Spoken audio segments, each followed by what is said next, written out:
All right, ladies and gentlemen, thank you for joining us. If you haven't joined us yet, I'm sure you will. My very, very dear and loving brother in the Lord and a part owner of this channel, Flat Out Elected, Arcane, is with us. Arcane, what's up, my brother? What's up, my man? God bless, man. Beautiful Saturday morning, afternoon, wherever you are. What Yeah, up? it is nice. It is nice. And you and I, maybe on different sides of this particular debate for the first time, we've been in agreement with pretty much everything from the time I met you. I don't know of anything that I could disagree with you on as far as creation, God, salvation, Jesus Christ, the flood, evolution. We've talked about everything. I mean, obviously, we're on the same flat Earth together. That's a good thing, right? Oh yeah. We're both, from the fight game. I used to box as a youngster, and you used to, and you may even still be able to if once your hands get healed. You're into the MMA, and as you stated, you started in boxing. So we're going to have an interesting discussion, I think, in respect to this Mayweather Macgregor fight. I think that would be a nice topic today, just because that's happening. It's today, right? Yeah, man. The magical day has come. I think Mayweather is going to get his head knocked off, and I think it's going to shock the world. I think it's going to be the left hand heard around the world. And I got a front row seat. Ow, ow, ow. Mayweather's going to get his head knocked off. Ow, I'll tell you what. Yeah, I have a different opinion. I have a much different opinion. I think that McGregor would be considered a winner if he makes it past 10 rounds. Without a doubt. I think it's going to be a shock to him to actually experience a true, refined definition of boxing. I'm along with you. I know you don't really, dig Mayweather, right? Oh, I love Mayweather. He's my favorite boxer of all time. My personal favorite. And I can go down the list of the Mike Tysons. Mike Tyson would probably be number 2 on my list. Ali would have to be number 2 or 3 if I had a debate. Right. Just stylistically, but just as a boxing purist, Mayweather's the greatest that ever did it. Stylistically, as a boxing purist, I mean, the sweet science of it, that guy's untouchable, man. I think he's been hit clean. Maybe I can count on both my hands his whole 20-year career. And I've been watching this guy since I picked up my first pair of gloves at age 6. I've been watching this guy. And it's just the way he is a technician in there. I think it's going to take a wizard to beat the guy. You're going to have to, Connor's going to have to pull out a bag of Lucky Charms, and he's going to have the whole team of leprechauns behind him to beat Mayweather. And that's just the way it is. But there's always an X factor in fighting. There's always a wild card. Just from my experience fighting, there's always a wild card, and that wild card is heart. You can't train for a guy like McGregor, who is confident to the point where he's psychotic. You know what I mean? And he truly feels like Mayweather can't hurt him. He's 40 years old. He's going to outweigh Mayweather by at least 20 pounds. Mayweather's hands are so beat up that, like people say, it's like peanut brittle. So just the psychological aspect of Conor McGregor, he's not afraid of anything Floyd has. What Floyd might have some speed on him, but I don't think he's afraid. I mean, don't get me wrong. I think Mayweather can knock Floyd out. I think he has a very good chance of doing that. But I don't think Conor believes that. So he's just going to go in there like a machine. I think he's going to pull it off, the biggest upset we've ever seen in sports history. Well, that would be correct. It most definitely would be the biggest upset in sports history. That is a guarantee. My problem is that he's not a boxer. I would say that if Mayweather met McGregor in the octagon under MMA rules, this fight doesn't last 30 seconds. I would highly doubt that Mayweather would even make it to the signing of the contract. He would wobble his way to the pen and probably pass out writing his own name, assuming he can write his name. But I don't know, man. It's a big task that Conor McGregor has ahead of him tonight. It is a big task. Oh, yeah. I was listening to Hopkins talk about his fight with Mayweather, and he said McGregor's going to be very shocked to find out how hard Mayweather hits. You know, he keeps mocking Mayweather as being small and being tiny and a little head, and he's going to, you know, dissemble him, you know, round by round. And Hopkins said, you know, so Hopkins was asked in the interview, what are McGregor's chances of beating Mayweather, do you think? And Hopkins said 0. He would barely have a chance fighting the father.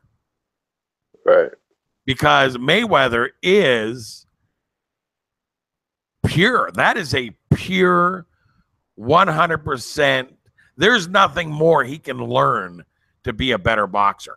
You understand? Mayweather has reached the pinnacle of absolute perfection as a boxer. As a boxer, maybe not a fighter. And right. I don't want to marry the two.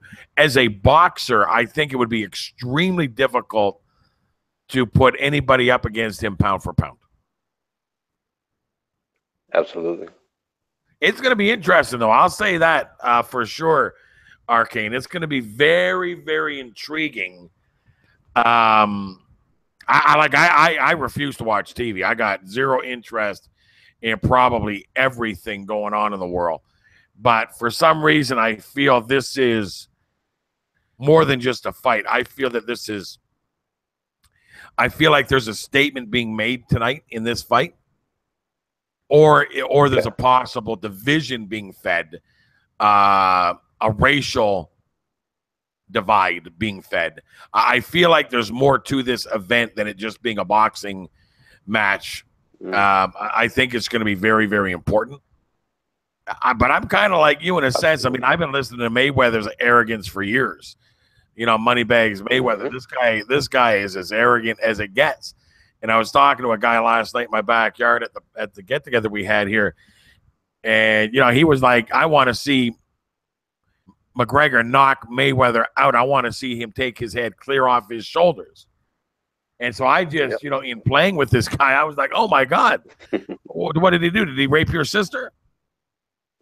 He goes, "What?" I said, "Well, you're pretty upset. I've never seen anybody say they'd like to get somebody's head taken off with quite the passion you just said it. You really hate Mayweather." He goes, "Yeah, I don't like him at all." I go, "Why? You know?" He goes, "No, but he's arrogant." I go, "Is McGregor arrogant?" He goes, "What?" Yeah. I go, "Is McGregor arrogant?" He goes, "Yeah." I said, "So why don't you hate him?" Well, he's not as arrogant. McGregor way more arrogant than Mayweather. I think so. Come on, man. He's way more disrespectful, way more arrogant. He's just way more confident. I don't know. He's just way more articulate, I should say. He's got more to say. He's more entertaining than Mayweather. Mayweather might be confident, but he's not as entertaining to watch. So I think that gives him a little bit more of a pass in the public's perspective when it comes to arrogance, because Floyd, he's just genuinely unlikable. Whereas you actually like Conor McGregor. He's a funny guy. He's an entertaining guy. But, you know, he talks a big game. So I think this fight is big in a lot of ways, though. I mean, let's look at this scripturally for a second. I mean, the Bible even says there'll be an event in the last days where people all around the world will be able to see this one event. And I think this event might be the most seen event of all time, if I'm not mistaken. And I think they were bragging about this on the news the other day, talking about, yeah, it's going to be the most watched event in history, not just like for pay-per-view or whatever. They're like, yeah, we were putting up, like you said, people are down there arguing about it, and I'm sure, you know, they went out of their way to make this available to people to increase their potential profits for this fight. So I don't know, it might be big on that end, but just as a fight fan, man, I'm just like, wow, because I'm with you. I don't watch TV. I don't watch Dancing with the Stars or The Voice or nothing like that. You know, I might watch a Netflix show when I'm going to sleep with my lady every now and then, but I'm not a fan of nothing. But when it comes to the pure science, I'm all about it. But of course, people watching this, just have your eyes open, because you never know what you're going to see with an event of this magnitude.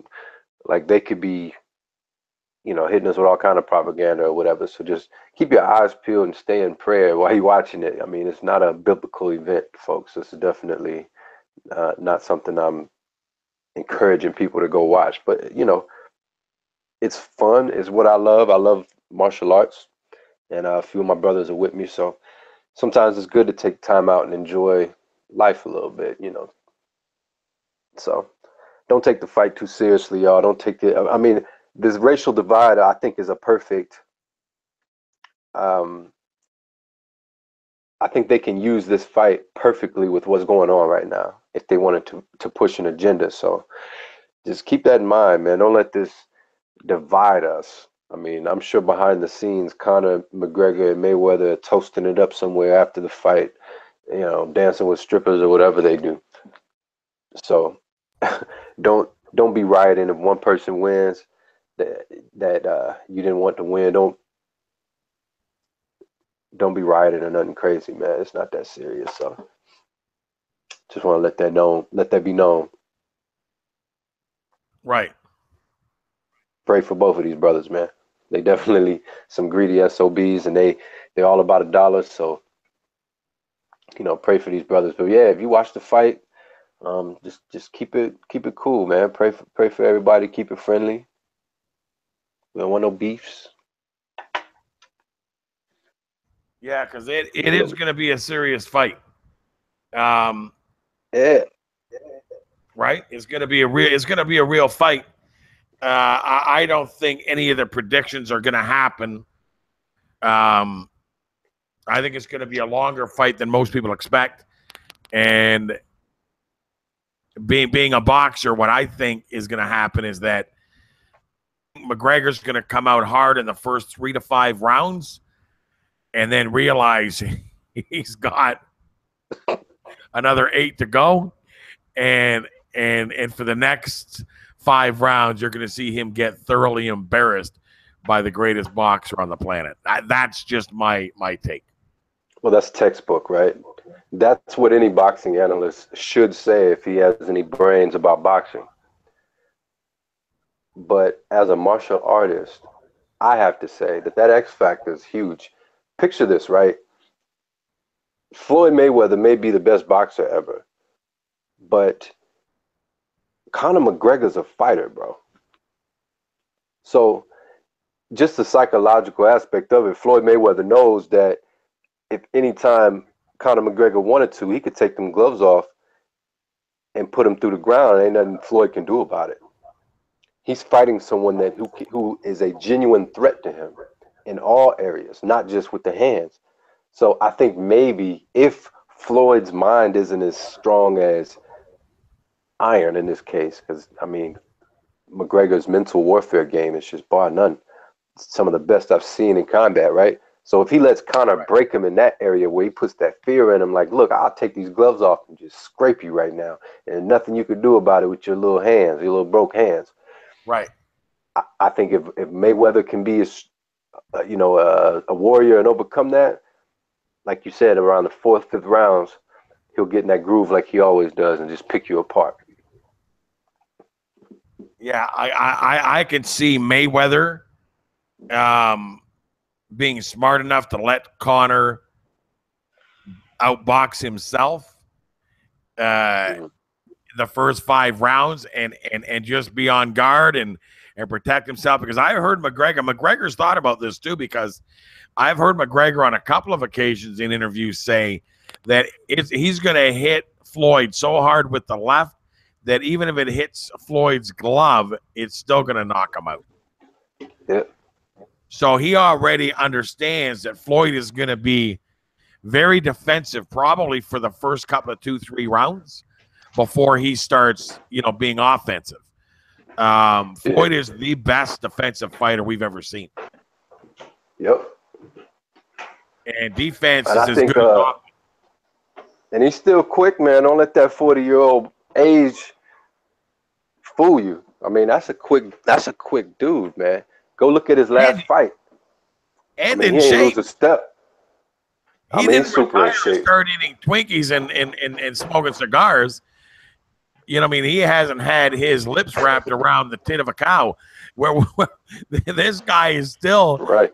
Did you see him at the weigh-in? I mean, he's as chiseled at 40 as you are at 30. You know what I mean? Like, this guy is in shape.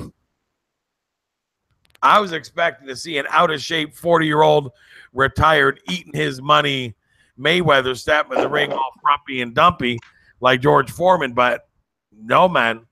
No, bro. No, bro. And McGregor's no bum neither in that area. McGregor's in top shape. No. I seen him go to a park in L.A. Or I'm sorry, was it L.A.? I guess somewhere, Malibu Beach or somewhere, where he was. Those guys work out on the monkey bars and on the beach, and he was right there working out with them, doing some crazy strength training. It's going to be an interesting fight, Arcane. It's going to be. I'm looking forward to it for a couple of reasons. Obviously for the biblical reasons, also for this racial war that I see happening right before our eyes. Yeah, there you go. Somebody just put a comment up too. Racial division is propagated by our captors, owners of rulers, of course. So for that reason, I'm very interested. I mean, I've laid in bed, that 20 minutes it takes you to fall asleep after you pray, and you just kind of lay there and you just have all these thoughts. So the other day I was kind of thinking about this fight and thinking of the different scenarios. Have you done that? Have you played some scenarios out in your mind? Oh, yeah. And who wins in all your scenarios? Well, like I said, my mind is telling me that Floyd, because every time I have flashbacks of Floyd Mayweather, it's always with him with his hand raised at the end with that perfect smile with not a mark on him.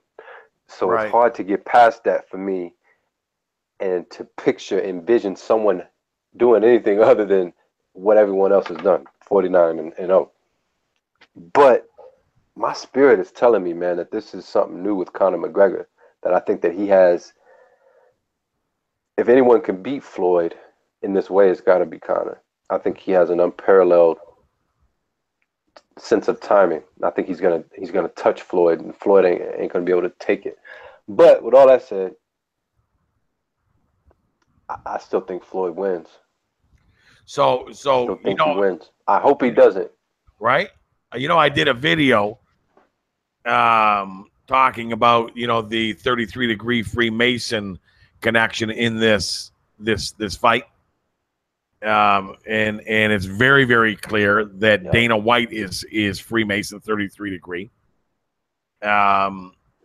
It's very clear. You can look at the evidence. It's people can discern it how they choose. It's very clear that Conor McGregor is an MK Ultra victim. In my opinion, I see very clearly a lot of the signs. Tiger Woods was as well. My journey in doing this research took me all the way to when Tiger Woods was on the talk show. Who was that talk show host? Merv Griffin, back in the 1970s before he became, famous. And all those interviews of all of these kids that became amazing in their sports, the Williams sisters, Tiger Woods. And then it brought me to thinking, because that's where the journey ended up taking me when I was researching Conor McGregor, and I just feel like Conor McGregor is going to come into that ring under some serious mind control. He actually has a whole video where he talks about he is a part. His belief system is the secret, the law of attraction. You know that, right? Yeah. Yeah. So, and Tiger Woods said many times that a lot of times he would take these unbelievable shots that you would think you would be etched in your memory for the rest of your life, where he came up out of the rough and got a hole in one or a hole in two or you know, eagled a hole he should have never eagled. And just as a result of that, he says that he doesn't remember anything. He remembers picking up the club. He remembers setting up the shot, and that's it. The next thing he remembers is people cheering, and apparently the ball went in the hole, or it went, you know, within a couple of inches of the hole. So I know that that stuff is very real. So that's another reason why I'm kind of really interested in watching this fight. I want to see if I can detect. I'm going to pray that God gives me discernment to watch the corner and to watch hand gestures and eye movement and just pay attention to that as a possibility. You know what I mean, Arcade? Yeah, no doubt. But as a fighter, it's just so hard for me to envision that. It's hard for me right. to Well, me too. See how they could pull that off. But I don't put it past them, man. They might be able to pull some Chappelle type stuff and command Connor to throw the left at a certain time or just be a certain way. Who knows? Be in a zone. Who knows? Like, have you ever been in the zone, you know, where you're like in the moment and you just can't be beat?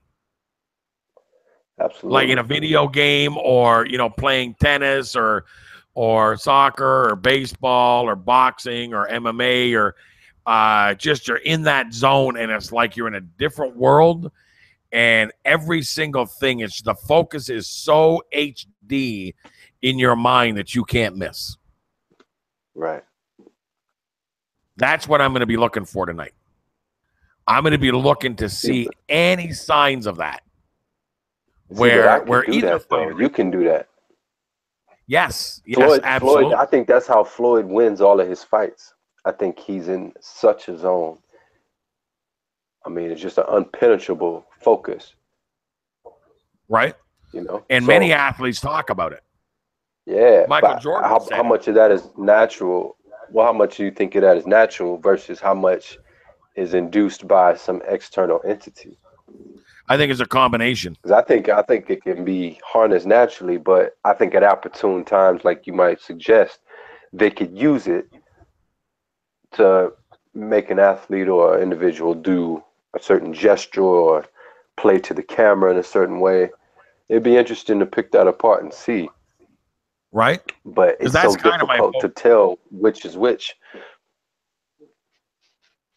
What we have to look for, you know, a lot of the MK Ultra signaling and controlling and handling is done from the corner. So if in fact we're going to be witnessing any of that in this fight tonight, anything that is pre-programmed or anything that is, how should I put it, etched into the psyche on a level of focus beyond what we would know or be able to do normally, because I know that there are facilities that these athletes go to, the top athletes. You have to qualify for this. This isn't for all of them. This is for like the Michael Jordans, the Tiger Woods, the LeBron James, the Kobe Bryants, the Wayne Gretzkys, the Mario Lemieux, the Sidney Crosbys, the Muhammad Ali's, the Mike Tysons. I'm 100% sure the Mayweathers, where you go into these facilities and they completely compartmentalize your ability to think, that you go from one section of your brain into this other section of your brain, which has been compartmentalized into such a focus that it's beyond anything you and I could imagine. And that is very real. And I'm just very interested in seeing if, in fact, we can witness it or maybe, you know, pick it apart tonight. Yeah, aside from them popping a steroid pill like John Jones, you hear about that? Huh? You hear about John Jones, the light heavyweight champ getting popped with steroids. You hear about that? No.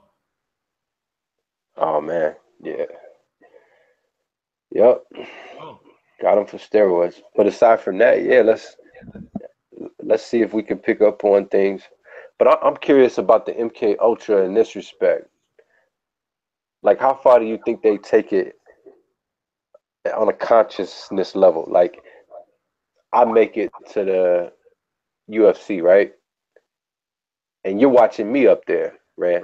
And you know me, you know I'm a Christian, you know that I'm a strong-minded, strong-willed individual in Christ. And how do you think that they could enter my consciousness without me freely giving it over to them? Because you know that saying goes about selling your soul. They don't say they steal your soul. They say Right. you sell your soul.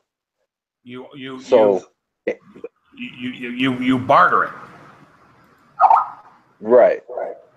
So if I don't willingly give my soul, can they take my consciousness on that degree where they can remove my freedom of will and have me enact certain things that are against my conscious free will? And if so, what does that mean as far as judgment on me from the Creator? Am I still without excuse for doing something, even though I'm under the influence of some MK Ultra mind control psychedelic? What was your intention? I mean, it all comes down to the intended heart, right, bro? So let's So say it's me. Let's say it's Arcane Logos, and I happen to go 30-0, and I'm standing next to Conor McGregor now, and me and him are fighting in a mega fight of my life, and you're watching me on TV rooting for me, but you're like, wait a second.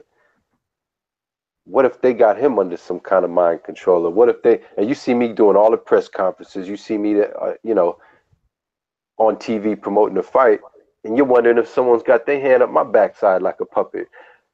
I mean, I'm wondering from a spiritual theological standpoint, if I'm under the influence of uh, this MK Ultra mind control, and I'm doing things that are outside of my character, do you think God will still judge me the same? Like, how would he judge that instance? And on top of that, do you think me as a Christian, if I do make it to that level of being in the spotlight where I've got all of these handlers around me potentially, could they even break that force that I have when I'm standing in the armor of Christ to even attempt to manipulate my mind in such a way? You see what I'm saying? yeah, Do you think it's possible that I could be right? that's an interesting angle. But here's my thing. I believe God has mercy unlimited. I believe that his mercy is unlimited, bro. I believe that people like Britney Spears, Christina Aguilera, Justin Bieber, I mean, these are people that were handed over, in my opinion, by their parents into into something much more powerful than I think they understood. So I think there's going to be mercy for some that are just, the Lord showed me, Arcane, and I've been saying this the last couple of weeks, that when Jesus Christ died on that cross and he said, Father, forgive them, for they know not what they do. He showed me that, because I've heard many preachers preach that as, he's asking forgiveness for the ones that are mocking him and killing him, the Roman soldiers, and he's saying, God, forgive these people that are doing this to me. They don't know what they're doing. I've heard many preachers preach on that in that vein. And then I often thought, no, it goes deeper than that. Jesus is saying, forgive them, Father, for they know not what they do. He's talking about the entire world, not just the ones at the bottom of the cross. That prayer went out to the world, that the world would be forgiven. And then the Lord showed me a couple of weeks ago something else. He goes, what if it's this, Rand? What if it's this? What if the first they is humanity? So forgive them, Father, for they, humanity, does not know what they do. And the second they are the deceivers, are the ones that are controlling this world. Now, when you read that, it sounds different, right? Now it's like, forgive them, Father, for they, humanity, doesn't have a clue to what these deceivers are doing. Right. And so I think when you read it from that perspective and you take it in that way, it gives you a better understanding of the mercy of God, in that, you know, Jesus Christ was like, you got to forgive them. They got no idea they're being deceived down here. These people are just so willing to believe and be happy and live life and think they're doing right and think they're doing wonderful things. They have no clue they're being deceived. And so, in vain to what you're saying, I would say that there is mercy abound, and I would say that God's mercy, he understands, bro. But the ones that are deliberately doing what they're doing under a deliberate intent to be deceptive, and the ones that have sold their souls and understand full well what they have done, and the ones that are making sacrifices, be it child sacrifices, blood sacrifices, sacrificing the lives of others and manipulating and deceiving people. Whew, I don't know, brother. A guy like Dana White knows full well what's going on. A guy like Conor McGregor, he may be a MK Ultra victim from a young age. We know that Mayweather comes from a family that is very suspect, and a lot was going on for him to get to where he is. So, and we also know that Mayweather openly admits to his God being Madonna or Mamonda or whatever it is, the god of materialistic possessions and money. Moana, I think it's Moana, something like that. And he openly admits to worshiping whatever that god is. We've heard McGregor say that he openly worships the universe and focuses on everything he wants, and that his greed factor is through the roof. Yeah. So, I don't know, bro. It's crazy, right? It's like, you know, I know these people, bro. You know, I know the Lord. You know, I know it's wrong to lie and steal from people, right? So I would be out without excuse if I went out and lied and stole from people. Absolutely. So you're saying that's what people like Dana White, the organizers, they know. They're all without excuse, right? Yeah, man. Yeah. So, yeah, they know. Just pray for them like you pray for any of these other sellouts, because they didn't. I'm sure they didn't know full well what they were getting into when they sold out. When they sold out, they were approached with the promise of good things, of a bright future, of money and fame and all that. I'm sure they didn't, with a magnifying glass, read the fine print that comes with that. Just like the old magician Rumpelstiltskin said, all magic comes with a price. So every soul that gets sold, it ain't all just peaches and rainbows, right? They're going to collect on the back end for whatever they give you for selling your soul. You might get a TV show, you might get a mega fight, you might get millions of dollars and think it's all good, but when they need you, they'll come for you. They'll come for your soul. Yeah, and there are things that they have to do here in the world. I mean, these people that have truly reached these levels where we can, through scripture discern, and through, bearing a fruit, we can witness these people, and we can know that 100% for sure, these people are involved in something that we were warned about in scripture. I've done enough study on the Satanism in the highest levels of government, the entertainment industry, the education industry, science, NASA. I mean, you take a look at this world, the police, the military, the judicial system, anybody in any kind of position of absolute power, authority, and control was placed there and was specifically picked there through design, that they would hold down the fort of Satanism. And people can go ahead and deny that all they want. I've done the research. Until you're willing to step to the table with me and talk about it with research, but real research, not just that you believe what Don Lemon tells you on CNN. I want you to really sit down with some research and go, okay, look at. I've looked at the music industry. I've looked at the entertainment industry. I see what you see as far as there being this overwhelming plethora of evidence suggesting that they are involved in Satanism. However, here's my evidence to prove you're seeing it wrong. They're just doing it because it's marketable. It sells. So they're using Satanism to sell records or to sell concerts or to sell a product. And then my question would be this, Arcane. Well, apparently there's over 1 billion Christians in the world statistically, and I don't even know a single Satanist. Do you? I know a couple who claim to be, but right. Okay, so let's say that you know 2 or 3. I don't know any that literally have ever said to me, I'm a Satanist. I met a couple of knuckleheads on the internet that certainly acted like, or may even suggested. But the point that I'm making is there are 1 billion statistically in the world that serve Jesus Christ, or at the very least call themselves Christians. So that's 1 billion. That's 1 billion people market. The demographics there are huge. Right. How many Satanists are there in the world? According to the world, now there isn't any. There might be a couple of hundred or 1,000, maybe 3,000 or 4,000 that call themselves Satanists. So why would they use Satanism to market music and entertainment if there's no Satanists? What a bigger why would they use Christianity?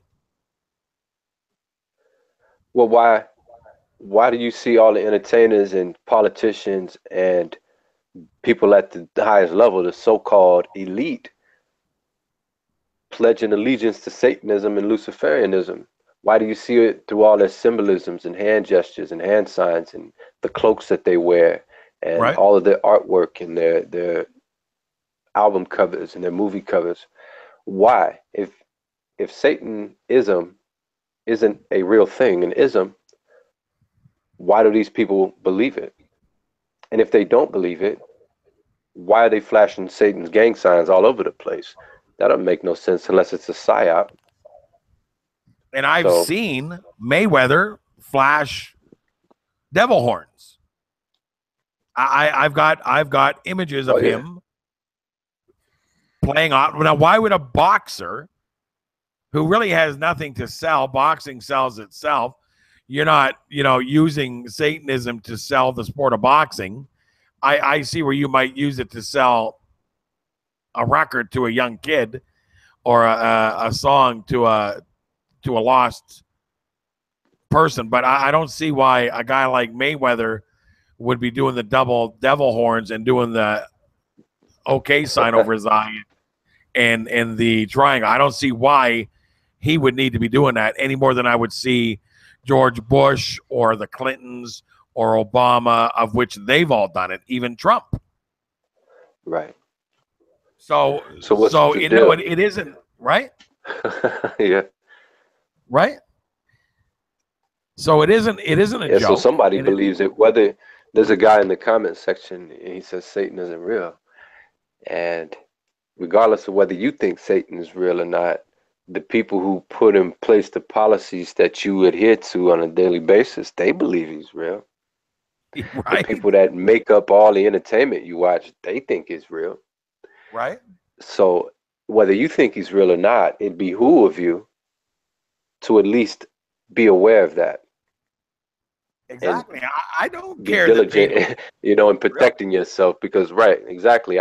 Just because you don't think there's a burglar outside your house doesn't mean there's not one standing right beneath your window right now. So something to keep in mind.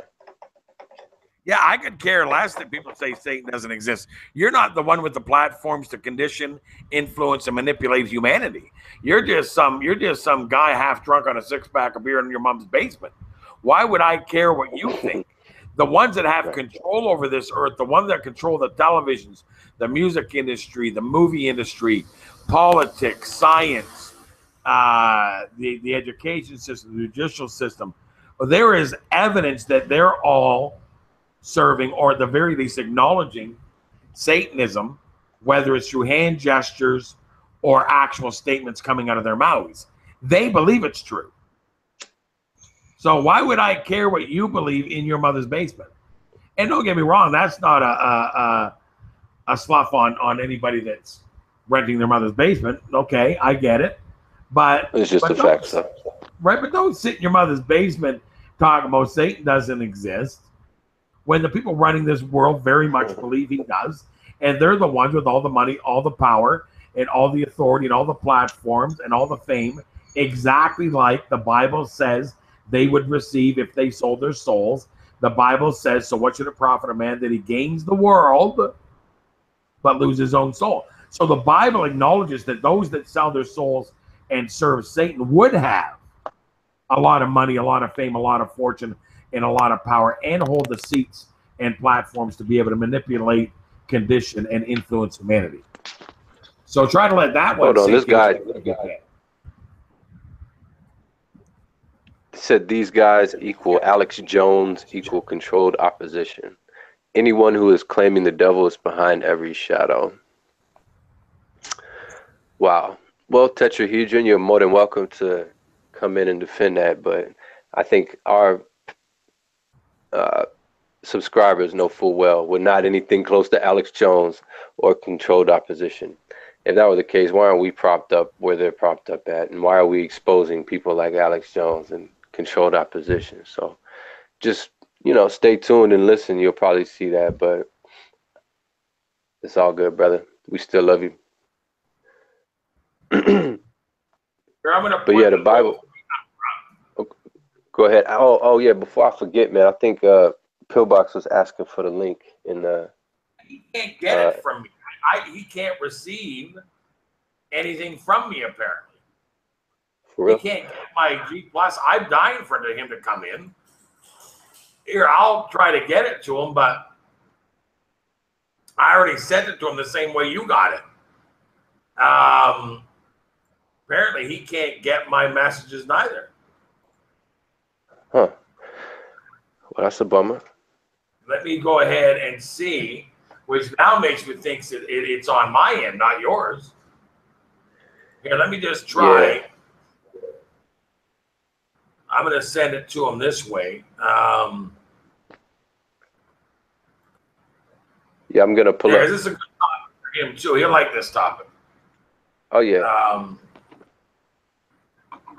Here, I'm going to send it to Red October. Yeah, there, I sent it to Red October. I'm going to send it to MG Pillbox. And I don't know, that's the only two I have.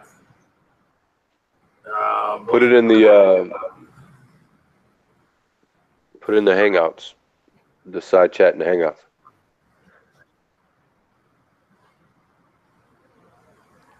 Yeah. But yeah, man.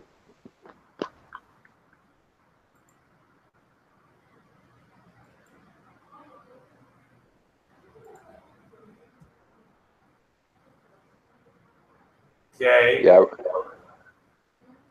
I remember the days before sniping, you could actually put the link public. You know what I'm going to do? Tell them I'm going to put it.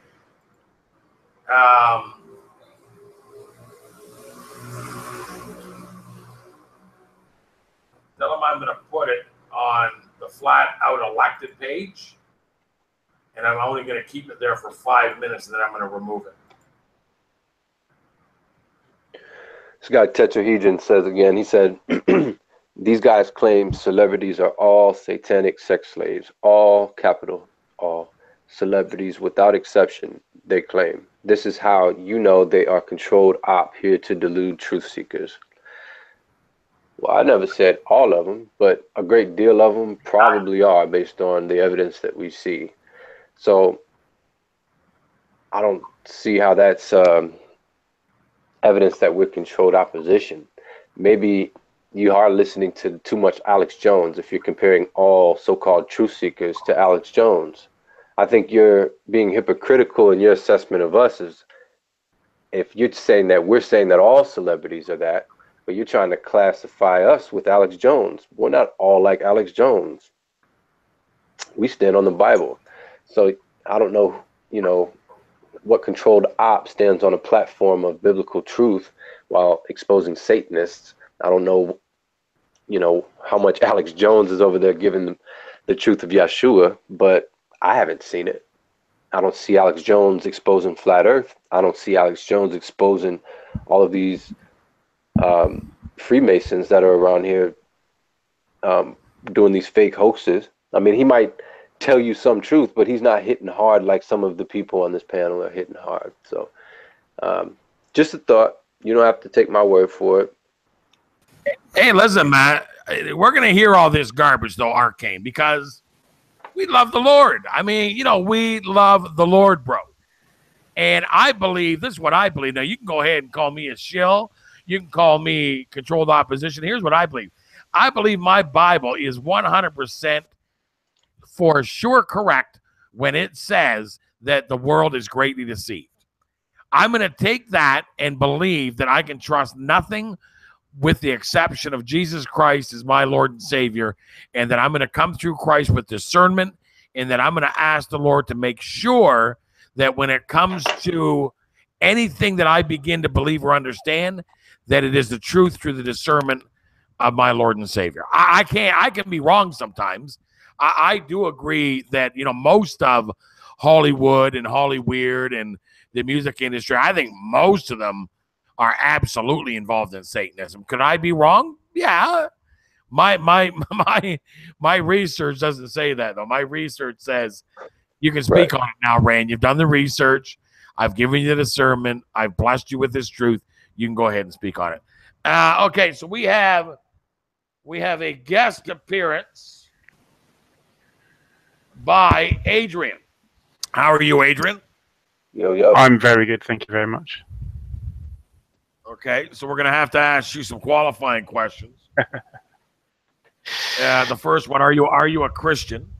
Hell no. All right, well, hopefully we can change that for you before you exit this hangout. Are you a flat earther? Really? Come on. Is it? Okay. Does anybody really believe that the Earth is flat? I do. So does Arcane. Yep. Oh, 100%. Yeah, we've done the research. Oh, it's Arcane. We've had myself and Arcane have had a few conversations. He's actually blocked me on Google Plus. Okay, well we do that sometimes, but you generally only when you get to the point where you're repeating yourself. Like with me and my wife, when my wife and I get into a discussion, it just becomes a repeating session. We generally stop talking for a while. So blocking is sometimes a good thing. I agree with it in some ways. Okay, so far you're not a Christian. I got an HELL no. That means a resounding rejection of God. Okay. And flat earth, you got a giggle as if to suggest that anybody that believes in flat earth is laughable. Okay. So you're not doing so well yet with me, Adrian. Now, what about this McGregor Mayweather fight? Do you have any interests or input in respects to that? I don't follow boxing. It's not a sport that I follow particularly. Okay, so you're obviously from Britain, right? Yes. Okay. All right, so I'm going to let Arcane talk to you for a minute because I got to go downstairs and get a beverage because I have a feeling I'm going to need a cold drink to get through a conversation with you. Unfortunately, really, as I said earlier on, I didn't have an awful lot of time, and I have just stopped in from doing some work, and I have just been summoned by the missus to go and help find a friend's grandfather that's disappeared about 8 hours ago. Okay, well, do you want us to pray? Do you want us to pray? I have a feeling. No, that's okay. Really. No, but wait a second. Praying doesn't work, guys. Seriously. Okay, no, well, I can tell you it does. So I'm going to pray anyways. I'm going to pray. This poor guy. I'm going to pray not only that your friend's grandfather is found, I'm going to ask that the Lord do it in a way that makes you go, oh, that was interesting. So I'm just going to ask the Lord. It's going to turn up. Ask the Lord. It's not. Yeah, I'm just going to ask the Lord does it in a way that you know. Disrespectful of early onset dementia. You know, it's a serious illness, and you're just taking the piss out of it by. No, that's not true. I have friends. Like, come on, just I have friends that have dementia. No, I don't want you to pray. What I want too late. I already am. No. What I want you to do is I want you to go to a website, a charity website that supports the people that have early onset dementia or have dementia. I want you to go and donate to the charity. Actually do something that's going to actually help people.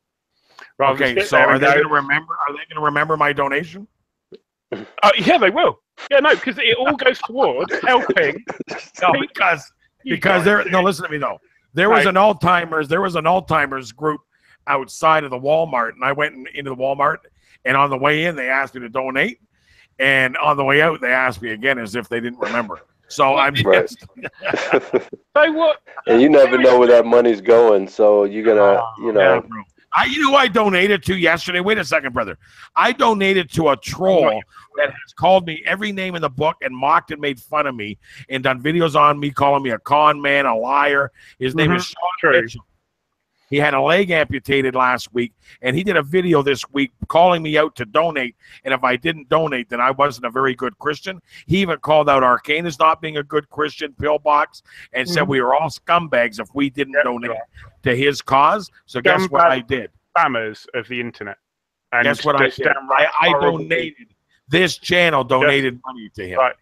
What I want you to Adrian, do, that's obviously. I seriously have to go now, right? What I want you to do is, okay, let's just take the flat Earth stuff, right? Just go and find, for instance, somewhere I've been talking about quite a lot recently is there is a stretch of water that's 20 miles wide, right? It's got hills 300 feet tall on both sides, okay?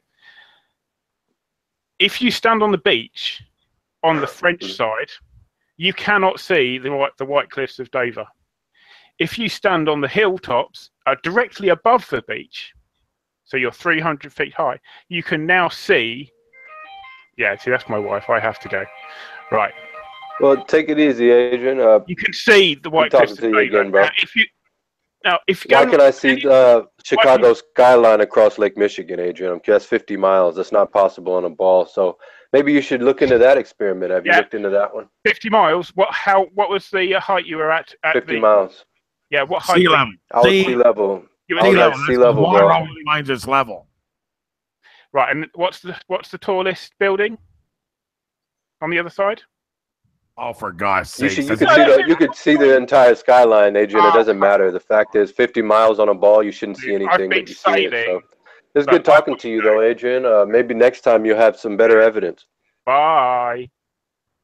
Love you, bro. God bless you. God bless you, Adrian. We're praying for you. Yeah, man. Well, that was man. I hope his granddad gets found safe and sound. By the way, I mean that's a terrible illness, terrible disease to have. I couldn't imagine walking around with that every day, man. So pray for that, man. But and pray for Adrian too, man. Hopefully he comes back and he's a flat earther next time. Yep. So he can get right with God and never mind all his mocking and scoffing. I'm going to head downstairs and grab a cold drink. I'll be right back. Arcane, you can hold the fort. What's going on with Pillbox? I sent the link to 2 different options. I don't know. And I put it on Flat Out Elected's community page. Yeah, hopefully he comes back in, and or he comes in and we can talk. I haven't talked to him in a while. Yeah, me neither. I've been, trying to speak to the two of you. But here, if you want, okay, when I come back, we'll do some call-ins. I've got the phone number hooked up, the 1-833-ITS-FLAT.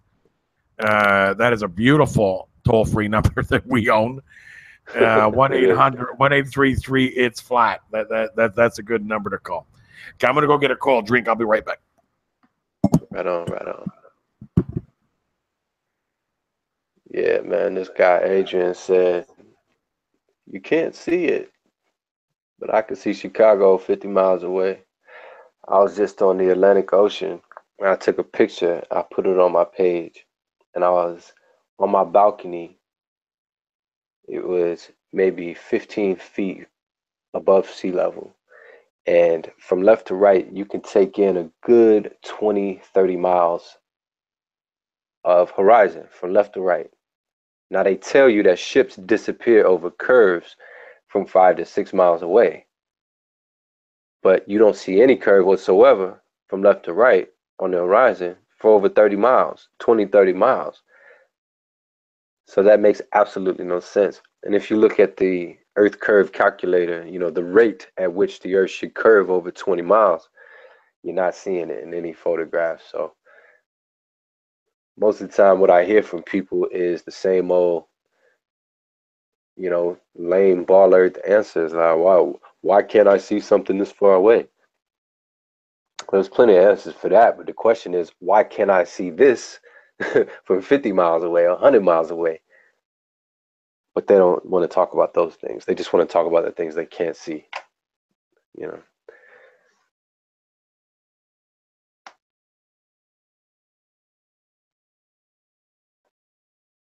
So what up, what up?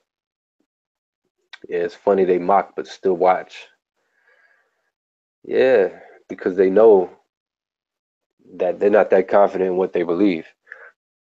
I mean, how could you be confident in the ball, y'all? I mean, for all the real flat earthers out there, like, dude, you know it's garbage. You know the globe is garbage. There's no way you could defend that thing. It's like trying to defend, you know, Bigfoot or magical fairies. It's just impossible scientifically, and if you're a Christian, it's even worse scripturally. It's like impossible. And I think every flat earther started out trying to debunk it. I don't think anyone woke up in the morning and was like, I'm going to be a flat earther today with no evidence or research whatsoever. Like, who does that? I haven't met a genuine flat earther yet who is just, they're all intelligent people. They're very well researched. They're very well read or watched in their studies. They're not going to just be a flat earther because it's trendy. Well, you might find one or two, but it's not like the cool thing to do. You know what I'm saying? It's the right thing to do, and that's not, you know, popular these days to do what's right. So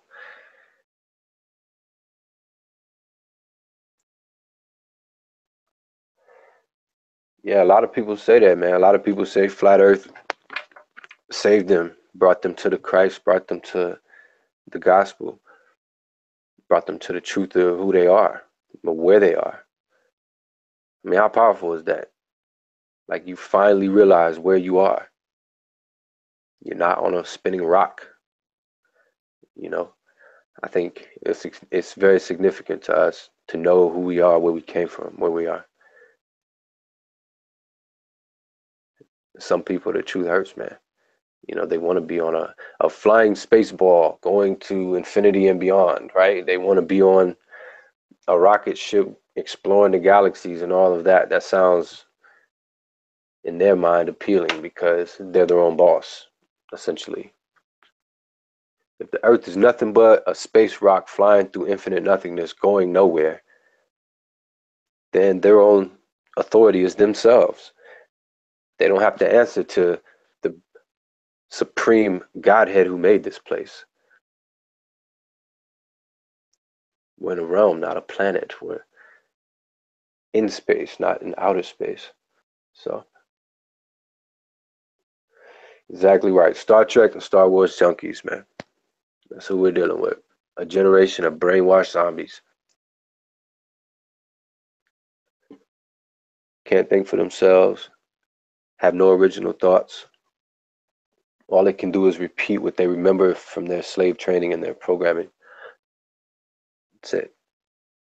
The whole concept of outer space, everything you know about it, came to you via cartoon, animation, or some sort of space program that you saw on BBC or something. And you swear it's real. You never let go of it. We ask you for one shred of proof, and you act like we're crazy. How dare you ask us to prove that we're on a ball? Everyone knows we're on a ball. Well, if you know you're on a ball, it'd be easy to prove it then, right? There goes a 100-mile stretch of horizon in this picture. Why don't you show me where the curve is at on your ball? So it's just crazy, man. Crazy, crazy world. Yep, I'm back. Yo. Sorry I took so long. I forgot, Arcane. My brother-in-law's birthday party was here last night. There was about 40 people, and we barbecued probably 1.5 tons of meat. And of course, my fridge is full of barbecue chicken wings, chicken breast, ribs, pork chops, and sausages. So I forgot. And then when I opened that fridge to get a cold drink, I got stuck in the fridge for about 5 minutes. I wonder what happened to you, man. You fall in the crisper and get stuck? No, I got those ribs were staring right at me. Oh, There is man. nothing better. There is nothing better than barbecued ribs the next day, cold in the fridge. That reminds me, I have to go to the store before the fight starts and get some edibles. Yeah, what time's the fight at? I think it's at 6 or 7 Central Time. That might give me some time for a nap.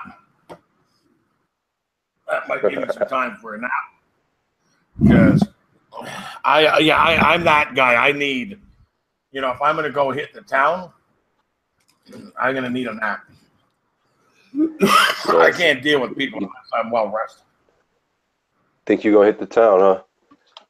I'm 50-50. Like, you've almost got me convinced it would be better I just pay for the fight and put the word out that if anybody wants to come here and watch it, again. You know what would be interesting? I thought you had said this before, is that you were going to buy the fight and then do a live hangout and stream and talk while it's going on. I think that'd be kind of cool. I thought about trying that. Can I? I think you can, as long as you don't show the whole fight. I think if you show most of it, but not like, I don't know. I don't think you could stream the whole fight. But you just have you sitting there talking, watching the fight. I think people will still show up and watch it and listen to you talk while you're watching it, reacting to it. I'll think about it. I want to this Dark Crusader says, hey, Rand, why was my main channel blocked for profanity? 1 Corinthians 15:3-4, yet pagans, witches, New Agers, and the like welcome.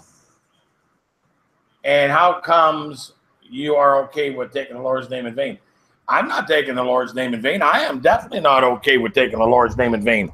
But do you even know what that means? Because a lot of people think they know what taking the Lord's name in vain means. First of all, what does the word vain mean? You have to understand what taking the Lord's name in vain means. Vain is taking the Lord's name in conceit or taking the Lord's name in pride. Vanity. So when you say taking the Lord's name in vain, what do you think that means? Now, I would never say the GD or, use the Lord's name as a swear word in any kind of way of anger.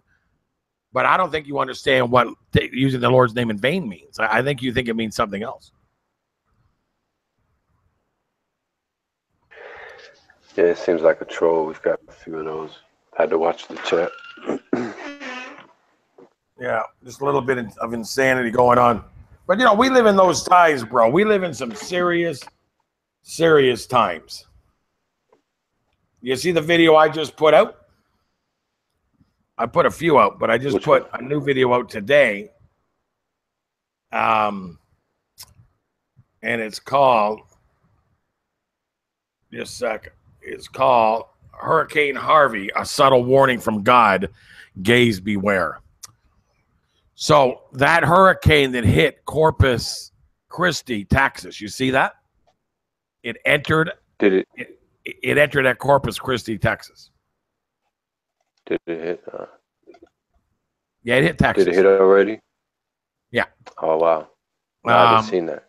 Yeah. Well, Corpus Christi. There's a movie out called Corpus Christi. It's actually a play that was written in 1969.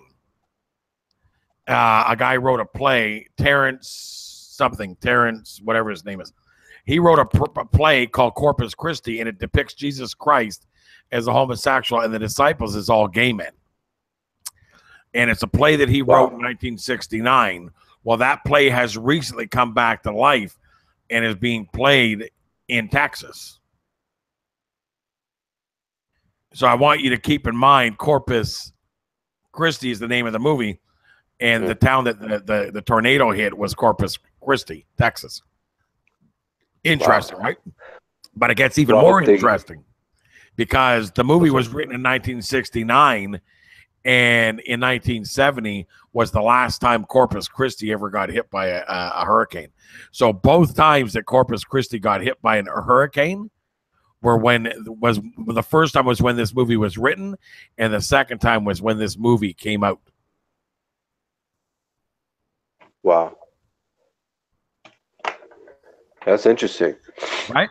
Because God, you know, they can control weather. That, and I think, and God can control weather. Jesus Christ told the waves to calm down and told the wind to shut up. Right? Just a second. Hey! Oh, yeah. So yeah, I did a video. Wrath. Well, possibly. Subtle. It's subtle warnings, bro. It is a subtle warning. And I know it sounds bad to just call a hurricane a subtle warning.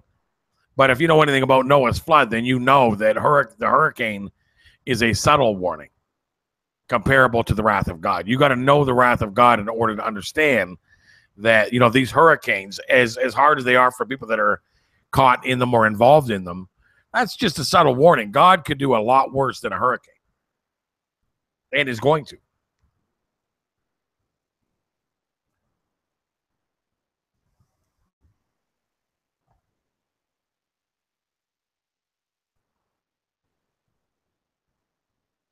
Hey, Rand, this is my backup channel. Let's see if you can continue to delete the gospel. I'm recording this. Well, first of all, I've never deleted the gospel. Let's make that very clear, Bill. And secondly, Bill, if we go to your channel, we are going to see a plethora of videos that you've done mocking, insulting, and going after Christians. You can go to my channel. You will find no videos of me mocking, insulting, or going after any Christians.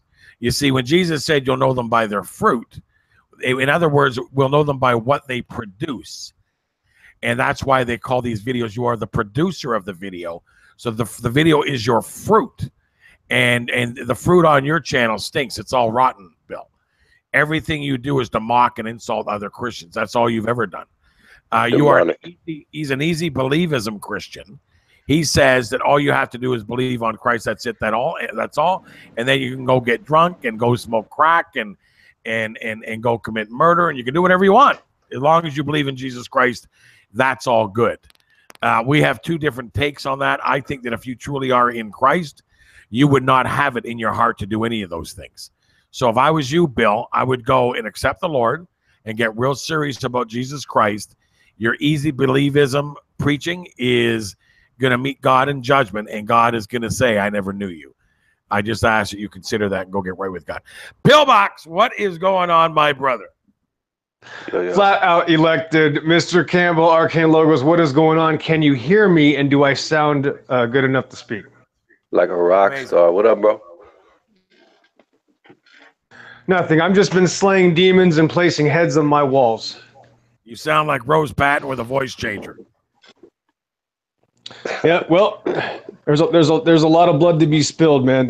This spiritual war is raging, and I saw the Space Monkey joined earlier. That poor little Star Trek fanboy. What a sad sack of potatoes that guy was, man. Who was it? Poor guy. Oh, the space Adrian, monkey, our dear friend. the space monkey from Britain. God, they got so many idiots out of Britain. Why is it that so many just slave monkey, retarded, slowed down, never picked on the team? I hate my life. I could never get a girl while I was in high school, so now I like boys. Come from Britain. What is with these people? Yeah, their favorite sport is the most boring sport to watch in all of sports. It's in the T. Right? What is that sport? In the T, yeah. Soccer. That's their national sport. Football. Where 400 men take a field and try to kick a ball into a net literally the size of a Walmart, and it takes them 2 hours to do it. It's like, I know. I was 8 years old. I was 8 years old beating the British kids on the field at soccer like my first day. I mean, they're absolutely just a bunch of sissies. It's pathetic. Right? I was one of the best soccer players growing up in school. I was never picked as a captain because the teachers hated me, but anytime they had a soccer game, they picked their two captains, usually, the two kids that did the best at school, and they were fighting over who was getting first choice because I was always first choice.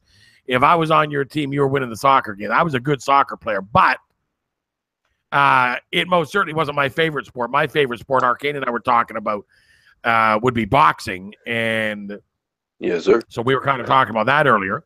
If we can get to that for a minute, Pillbox.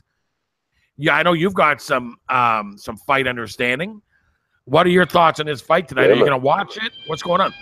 Yeah, sorry about the kitten.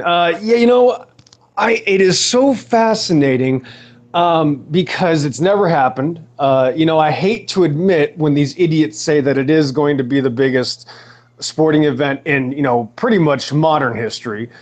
It's so fascinating, but at the same time, does the outcome matter? Because if you put together any outcome, if Floyd wins, well, everybody said that anyway. So obviously, am I pulling for anybody? Well, I always, Arcane knows this. I always go for the underdog. Well, even Conor McGregor is finally the underdog. But I hate to admit it, but if Conor wins, then maybe he was MK Ultra demoned to do it anyway. So how could I, you know what I mean? It's not so much that I'm looking for the win.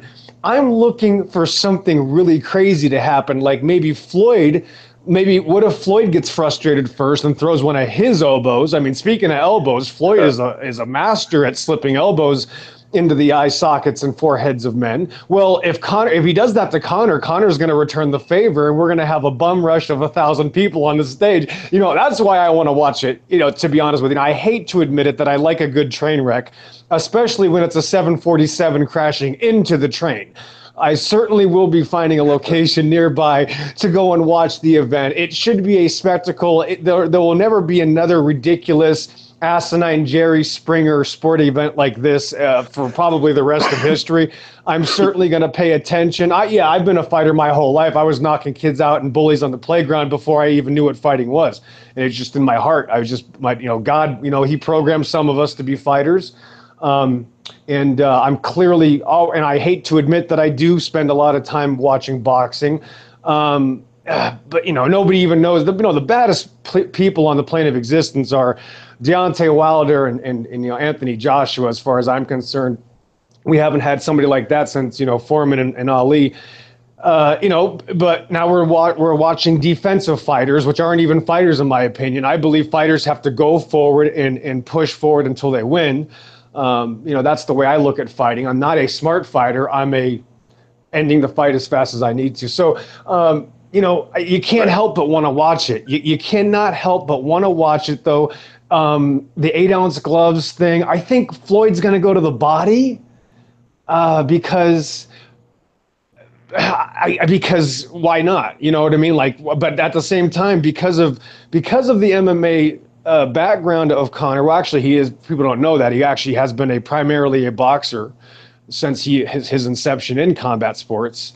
Right. And that's why I keep finding it so weird that people keep saying he's not a boxer, because that's what he grew up, trying to do. So, but being from MMA, I actually, even though I do think Floyd hits harder, I think the MMA body might be tougher. So I don't, it's just so many weird things. You just you're don't like know. Me, you can't decide either. You're just like, well, this and that, but you can't really just say who you want or you think is going to win, can you? You can't just say no, it almost doesn't matter, because no matter what, there's excuses both ways.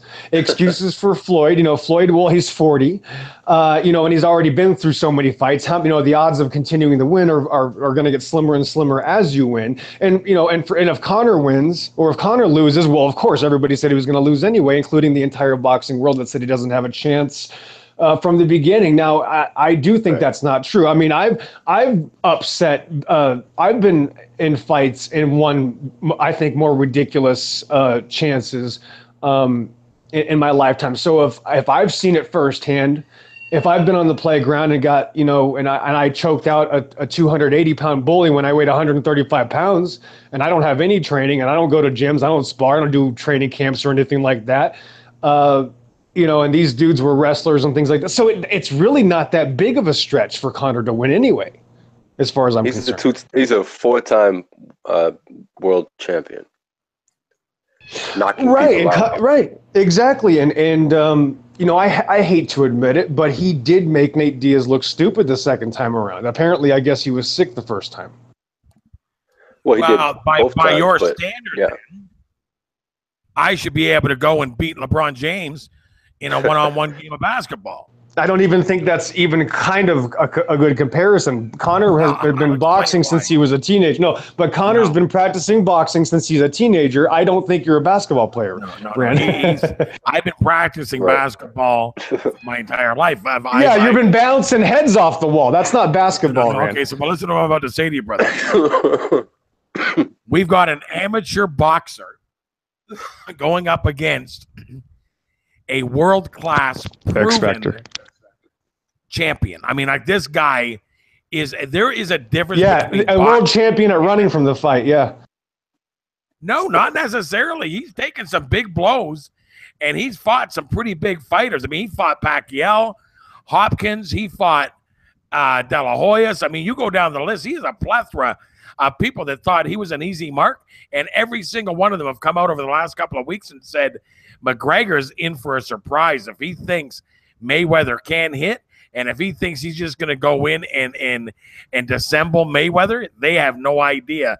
This guy is a pure, perfect machine to boxing. He is the perfect boxer, and that's going to be the problem for McGregor. McGregor is going up against a guy that is literally, pound for pound, an expert boxer. He is an executioner in the fight game.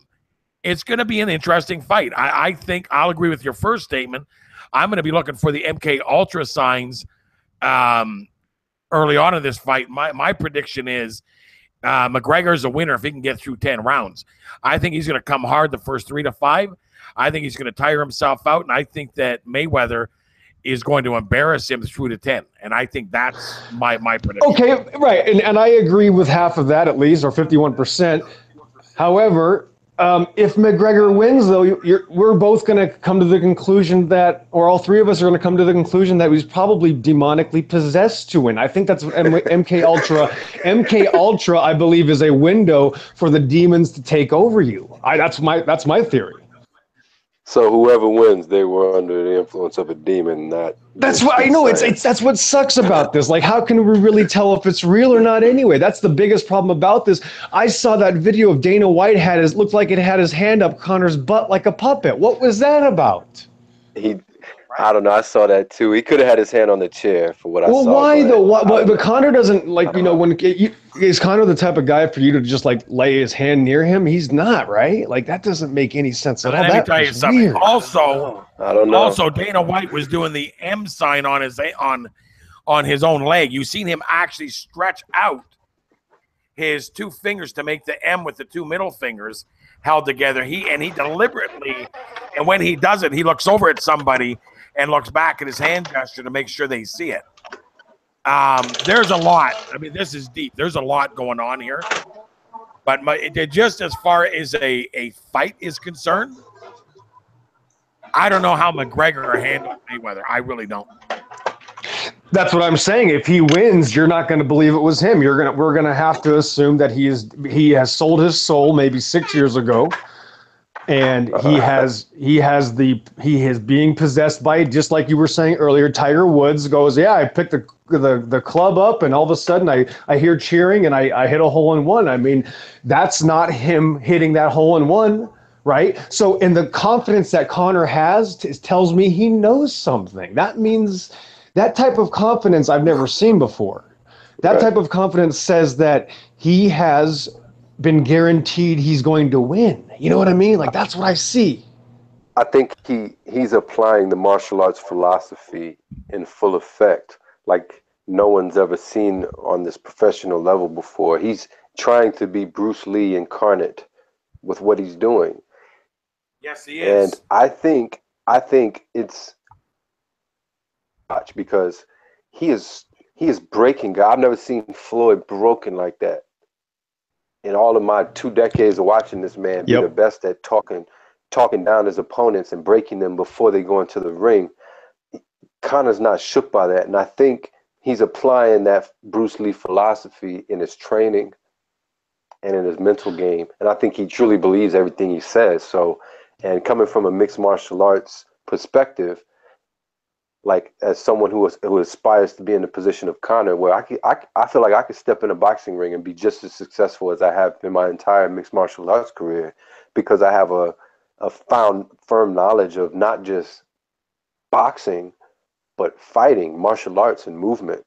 So I think if Connor is going to win, I think it's going to be because of his preparation and his mental application of the philosophy of mixed martial arts, Bruce Lee's philosophy. I think if anything could beat Floyd, it's a Bruce Lee incarnate. I mean, what else could I say? Right. No, I see what you're saying. Yeah, and I agree. And the X factor is everything. The fact that he's unconventional and he's not going to do any of the normal habitual things that all these other boxers do. They've been honed for 100 years. The art of boxing, the sweet science, is not what Connor's going to use, and that's going to be the biggest factor here. Going back and forth and doing karate lunges and moving 4 feet a second back and forth and just go left and right. That's going to constantly make Floyd go, let me. Okay, I was about to do something. Yeah. When I spar with people in the gym, like the regular guys that I know, that I've trained with, and that I know are professionals, right? I'm more cautious with the guy that's coming in off the street with no training. I'm more cautious of what he's doing because I've already set in my mind to understand the patterns of a professional boxer, how to look for a check left hook, how to look for a setup for a right hand, how to look for these things that are a part of the sweet science. But a guy who's unconventional, first of all, he's a southpaw. Floyd has always had issues with southpaw. Secondly, he hasn't had the strict boxed-in boxing mindset that most of these pro boxers have when they spar with Floyd. He's going to be outside the box, so to speak. So it's always that factor. I noticed that when I'm sparring with amateurs, they're so unconventional that they'll catch me with something that I'm not expecting because I'm expecting a crisp, clean, textbook boxer. So from experience, I think that might give an issue to Floyd. That's what I'm hoping because, well, I always go for the underdog, but the fact that no one's ever done anything like this and the fact that nobody thinks it can be done that's a boxer makes me say, well, then I'm definitely hoping to see something like that because you're all saying it can't happen. Well, I don't think it's that, far of a stretch. I just don't see it. And I agree with you. The guy that's untrained is sometimes more dangerous. I remember doing a triangle on a wrestler when we were doing combatives in the Army, and I've never trained any of it. But the guy screamed like a girl, and he was this college wrestler, this big monster badass, and in 45 seconds I almost snapped his neck off. And I've never trained jiu-jitsu in my life. So, and I'm a little lanky too. So when I sink something underneath your neck, it's over. So yeah, I mean, I've done it myself. So if I've seen these crazy things and we've seen crazier things happen, it's almost not that big of a deal for someone that's so unorthodox, I don't know another term to use, that's so unnatural, that's so different, that is a one of a kind, I hate to admit, as a martial artist. Yeah, he was, since Bruce Lee, there's never been somebody like this Irishman. And then the fact that Floyd looked like he was trembling on that when they were face to face yesterday. I was like, look at Floyd's face. Like he was opening his mouth and then he was stuttering to say something. I was like, Conor is already winning this 9-0 as far as a 10-round back and forth for the last 4 months. It's already been a complete sweep. It doesn't mean he's going to win the actual fight, but so far Conor has absolutely swept him, and it's been crazy. Yeah, but you know what? All that doesn't matter. All that, when they get in that ring, that's when it's going to matter. But do you guys remember when Randy Couture fought James Toney? Yep. Yeah, that was totally different, though. That was totally different. No. I want to make a point. I want to make a point, though, because the point is that you have to go in and fight their game. When you're a boxer and you go fight a martial artist in the octagon, an MMA fighter, you gotta fight against their skill sets with your boxing skills. And he ended up getting choked out, if I remember correctly, very quickly too, because he attempted to fight Randy Couture's fight. And the problem is going to be this, is that I think McGregor thinks that he can fight Mayweather's fight. I think he's gonna think that he's gonna go in there and outbox Mayweather, and that just can't happen. I don't foresee that in any vision that I can have in my mind. I really don't see it.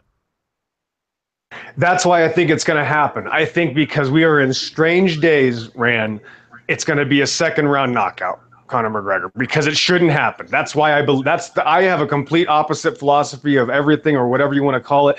I look at everything backwards. I think whatever is more difficult is sometimes actually easier in a way. Being a musician for 25 years and learning things the hard way, I have found that learning things the hard way is by far the better way. And I think something crazy could happen. And again, if Conor can't get hurt by body shots with 4-ounce gloves, Floyd does hit harder, obviously, but way harder. He hits harder, but he hasn't been hurt by body shots with kicks and stuff. And not that anybody's ever landed really well on Conor except for Nate. But there's a lot of things here that after this is over, we're going to say, oh, I see it coming. Well, we're going to have to do a hangout tomorrow night. But I think that McGregor is going to be a little shocked at the difference between 12 rounds and 3 or 5. I think he's going to find out that it takes a lot to go through a boxer's punishing. Not only if Mayweather comes out with body shots, round after round after round, and let's not take the defensive game away from Mayweather either. Everybody thinks that McGregor's just going to come in and throw a left hook and it's going to be over. McGregor took big punches in his career by De La Hoya, Pacquiao. He took a massive punch by Hopkins not long ago. It rocked his chin, but didn't put him to the mat. So everybody wants to act like Mayweather can't take a punch. I'm like, he can take a punch. He's not the world champion 21 years for nothing. And please don't take this rant as me being a Mayweather fan. I can't stand him as much as the next guy. And a little bit of me, the fleshly part of Rand, wants to see him get knocked out so that he will wake up a better man, as Conor McGregor states. But I think what we're going to see, if there's going to be something happen that is going to be applicable to the times that we're in, Pillbox, I think it's going to be something racial. And that's just my bid on that. I think that if something insane happens, it's going to be to instill or to feed something racially radical because of everything I'm seeing right now. Right, which would be a Conor McGregor win could cause riots. So that, again, makes me go, I think the crazier. I mean, we watch things to happen because usually we want to see the most, we don't, I guess I'm a little bit different. A lot of people are fair weather fans. They like to see people that win more. I don't do that. I like to see people that supposedly can't win. I pull for David and Goliath. When they said, oh my God, this boy, he's going to get killed. That's me. That's what they said about me on the playground. That's what they said about me on the field. That's what they said about me when I went to gunnery and I took home my trophy. And so I don't look in, and there's just no other way for me. I only have one myopic vision, which is the impossible is actually possible. Right. See, if I had to put money on it, my brain would tell me to bet on Mayweather, but my heart's going for McGregor, man. It just is what it is. He's contagious to me from everything he's doing. Is just like I'm watching Bruce Lee in a white Irish swagger. It's crazy to me. But yeah, and you're not the only one. You see the crowds? That's what I'm saying, bro. When he takes the stage, the crowds go berserk. When Mayweather takes the stage, they boo the knockout out of him. And I think that's what's affecting him more than anything. I think the hate that he's feeling is what has kind of beaten him. I don't think anything McGregor says is really beating him. I think it's the crowd reactions. But I think, look, as a guy who's getting older myself and still trying to box and train,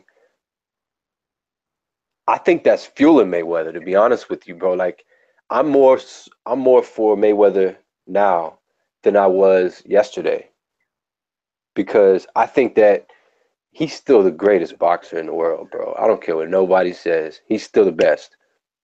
And I think that this challenge for him is going to take him back to his Olympic days when he was robbed at the Olympics, when everyone said that he was ducking Pacquiao, and Pacquiao was going to knock his head off. Everybody knew for sure Pacquiao was going to knock his head off. I think it's going to take him back to some of his younger fights too, man. I think he's the underdog, and I think he's been that through a lot of his fights, man. People didn't give him a lot of credit. And when people say that he's going to walk backwards, I don't think so, man. I think his best shot is to come at McGregor. Because if you look at the Diaz fight where Diaz choked him out, before he choked him out, he was walking McGregor down, putting hands on him. He got him hurt and fatigued, and he was walking him back. Now, it's hard to do all those different movements if you're on your back foot. You can wait to try to counter Mayweather as he's walking in, but his reflexes are so cold, man. You would have to throw the perfect punch to catch him. But I think Mayweather is going to do that. I think he's going to walk down McGregor, maybe starting the second or third round. He's going to feel him out. I think if McGregor doesn't knock him out in the first 2 rounds, his confidence is going to be too big to touch him. Well, how many misses? He potentially knocks. I think he knocks Conor out. Right. I honestly, if Floyd wins, I think he knocks Conor out in the 8th or 9th round, possibly. How many punches do you think O'Connor has to miss with before he goes oh? Because not too many. If you count the number of, I listened to a boxer, I forget who it was. It was a fighter that fought. It wasn't Hopkins. It was another. I watched like 15 interviews, but one of the fighters I watched was talking about when they fought Mayweather. And they were blown away at how quickly and how easily he slips punches. And when you throw the punch, you think you got him. And the next thing you know, the punch misses and you look and he's staring you right in the eye with a smile. Right. As if he knew you were going to miss. He is so elusive. I'm just wondering how many punches does McGregor throw and miss that eventually the frustration just kicks in. I honestly think if McGregor doesn't knock him out in the first 3, he's going to have a very seriously sad, embarrassing next 7, and the fight will be over in 10. I say 5. I say if he doesn't get him in 5, he's going to be knocked out in the 8. Because if you look at the last Diaz fight, that went 5 rounds, didn't it? There's no way it could go 2. But how could it go 2 rounds? If Conor's going to do what he says he's going to do, he's either going to knock him out or get knocked out. How could it go 2 rounds? Because Floyd's so defensive, and people don't realize how defensive Conor is too. A lot of his fights that he's won to knock people out, he's countered them. He slipped their punches and countered. Look what he did to Aldo. Look what he did to his early. His other fight promotion, he slipped punches and counter. Look what he did to Alvarez. So yeah. I think he'll try to bait Floyd into maybe reaching with a jab or reaching with a straight right hand and try to counter with a straight left. He said he's going to go to the center, defense, right? They said that, but I mean, come on. I'm just saying, Connor says, right. Connor says, I'm not going to back up. The first one who back up loses. I'm just saying, my point is that everybody said how crazy that was that he was going to knock out Jose Aldo in the first round. Everybody said that's ridiculous. And then it happens. That's never happened before. I mean, to predict a knockout over an MMA champion like that, that's never happened. With the perfect punch. Never happened. Never happened. So what's else gonna happen that's never happened before? 2 rounds. Can't go past 2 rounds. If they meet in the center and they trade, Floyd will knock him out. 100%. If they meet in the center of the ring and trade on the inside, I don't see Conor trading with him on the inside and winning that exchange. But I think Conor's going to have to set him up, bait him with like a weird, because he has a weird way of holding his right hand. And I think if he can bait Floyd into blocking with that handout, he lunges in with a left and maybe stumbles him and then puts him away with a barrage. I think he could do that. If he doesn't, if he misses with that left hand, like Rand said, he maybe slips to the right and comes back with a right hand and he catches Conor. He could put him out too. Right. Real quick, why did Jose lose so fast, though? Because he was already defeated mentally. That was the biggest issue. That is everything. Mentally is everything. Mentality is everything, period. So you think Mayweather's defeated mentally? No. I'm saying if he is, but he was quivering yesterday, and if he is, it could be a first-round knockout. Last night of Mayweather at Burger King, eating a burger, laughing and joking with his buddies, talking about McGregor got no idea what he's got coming. He didn't look nervous. He didn't look upset. He was chowing on a Burger King double whopper with cheese. But he talking about McGregor got no clue. He also wasn't standing face to face with a monster either. He wasn't standing toe to toe with him eating that burger. He was looking at him fresh off the scale in the best shape of his life, looking him in the face, telling him he's going to eat him for lunch. That's a different thing, man, than sitting around with your buddies talking crazy. So it's going to be interesting. I wish the three of us could be in the same room. Hey, we should. Yeah, we'd get a million. We'd get a million views from our reaction. Right. Hey, I'm gonna live stream it, man. I'm gonna call you on Hangouts, Rand, and see if we could. If I can't show all the fight, we could at least react to it. You know what I mean? Well, I might. Like I said, I got an invite to go in town here to a club or a restaurant where they're gonna be showing it. Oh yeah, you finna go turn up. You finna okay. They all want me to go. Everybody's begging me to go. I think I'm the only boxer on the island. Putbox, you going to like a bar or Buffalo Wild Wings or something? Find someplace to go. Yeah, man. I was thinking of buying it. I still got it open.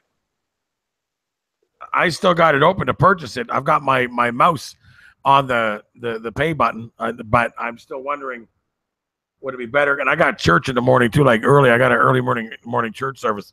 My wife is translating, so I definitely can't miss it. So I don't know. Do I watch it here? Do I go out? I'm wondering if it's a way that I can record it, and then maybe we can do a breakdown video afterwards and talk about it, go live and talk about it. I bet you that'll get some views.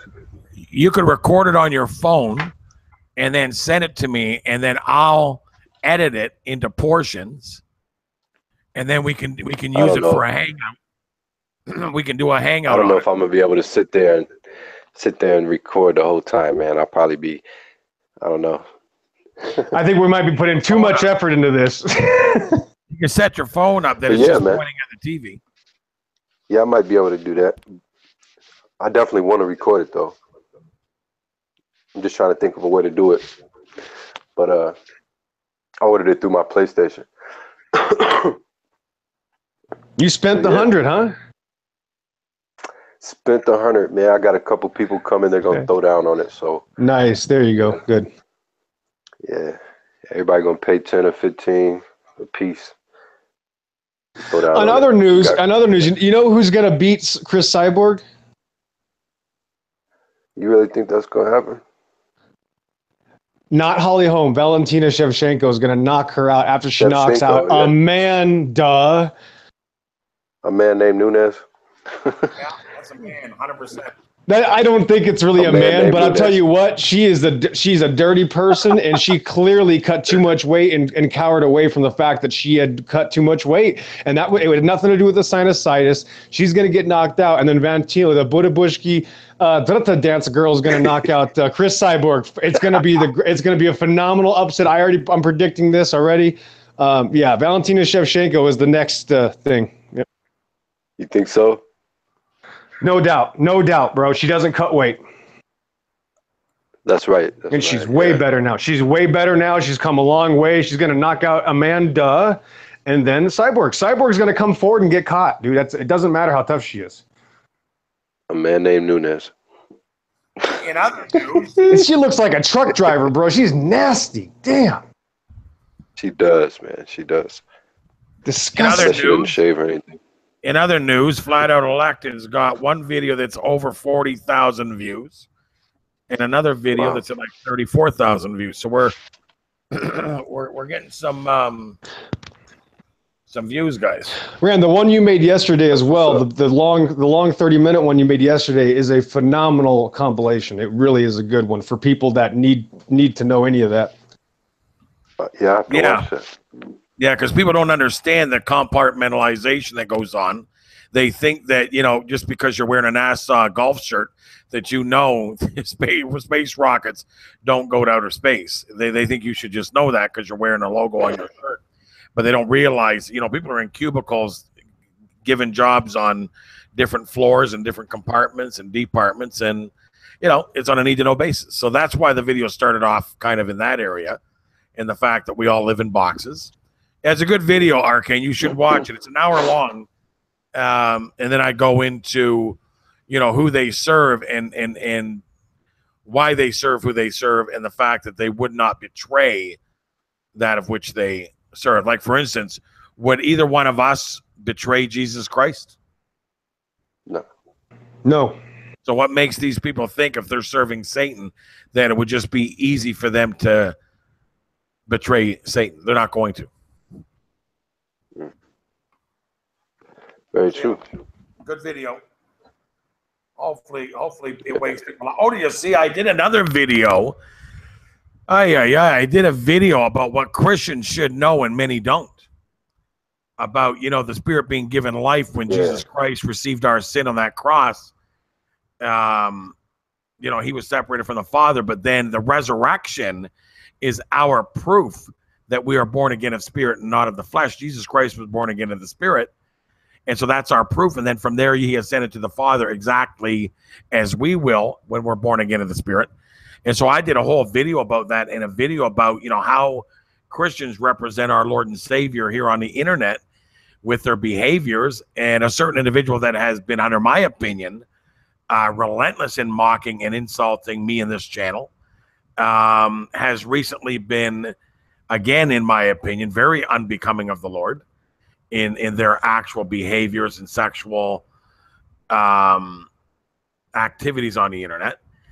And as a result, she saw the video and did a video thanking me and crying and saying that it really convicted her. And she did another video last night. I was watching a hangout, and she was dressed appropriately and reading from scripture appropriately, and praise the Lord. We'll just see if the Lord is really going to be represented correctly, because that's key, right? Absolutely. Yep. Pray for this. Got to give him whiplash sometimes. Yep. We got somebody in the external chat. It's got some stuff going on. What's his name? Malik X said he'd like to join the show. Does anybody know this brother? No, but he can call 1-833-ITS-FLAT. We have operators standing by to assist him in his all supernatural elimination needs. There you go. Yeah, Malik X. Here, let me just, if I can, I'll put the phone number in the chat.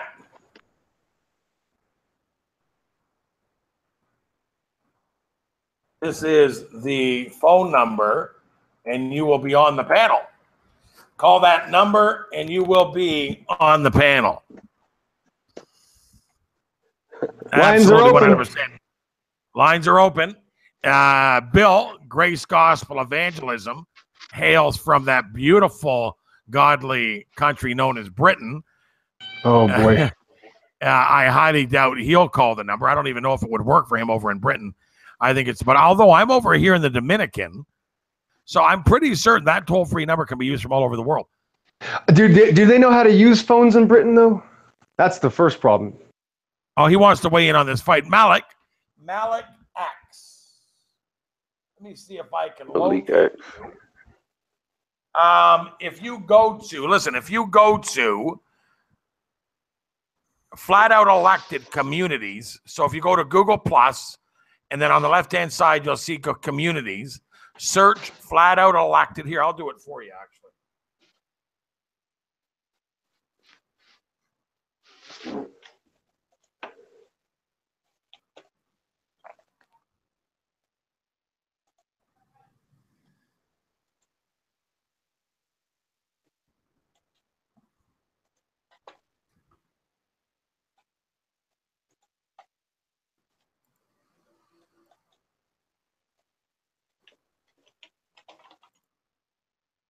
Here, you can click this link, and then you'll see join our flat out elected community, and you'll see on the community page the link to come into this hangout for anybody that wants to come in. I'm going to leave it there for about 3 minutes, and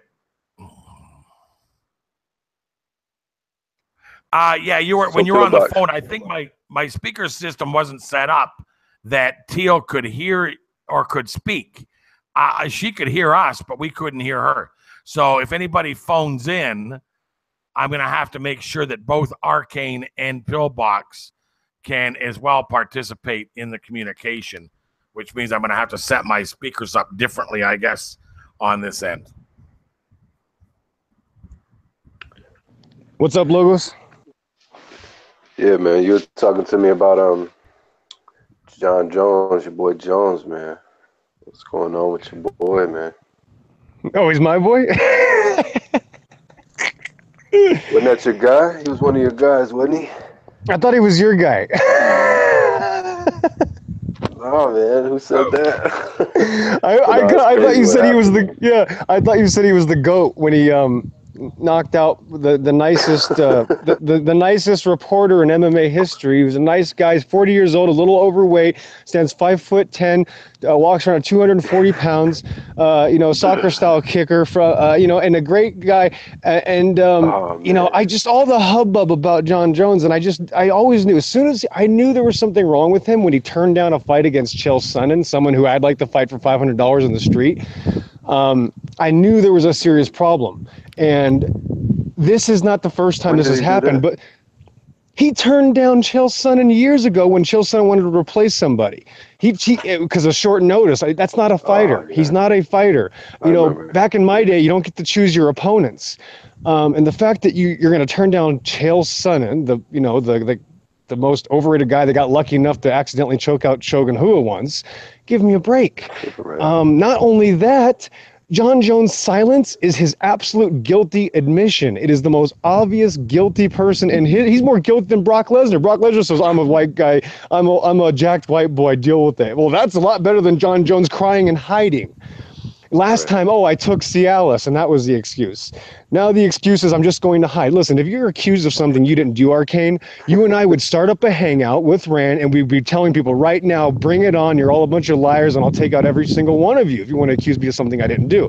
John Jones can't even muster a word and say, no, this isn't true, because it's so obvious. He knows if he says something and the test comes back again positive, then he's really going to look stupid. That's why the guilty remain silent. That's why the police give you that option to remain silent, because criminals like to remain silent. Not that he's a criminal, but he's clearly a cheater.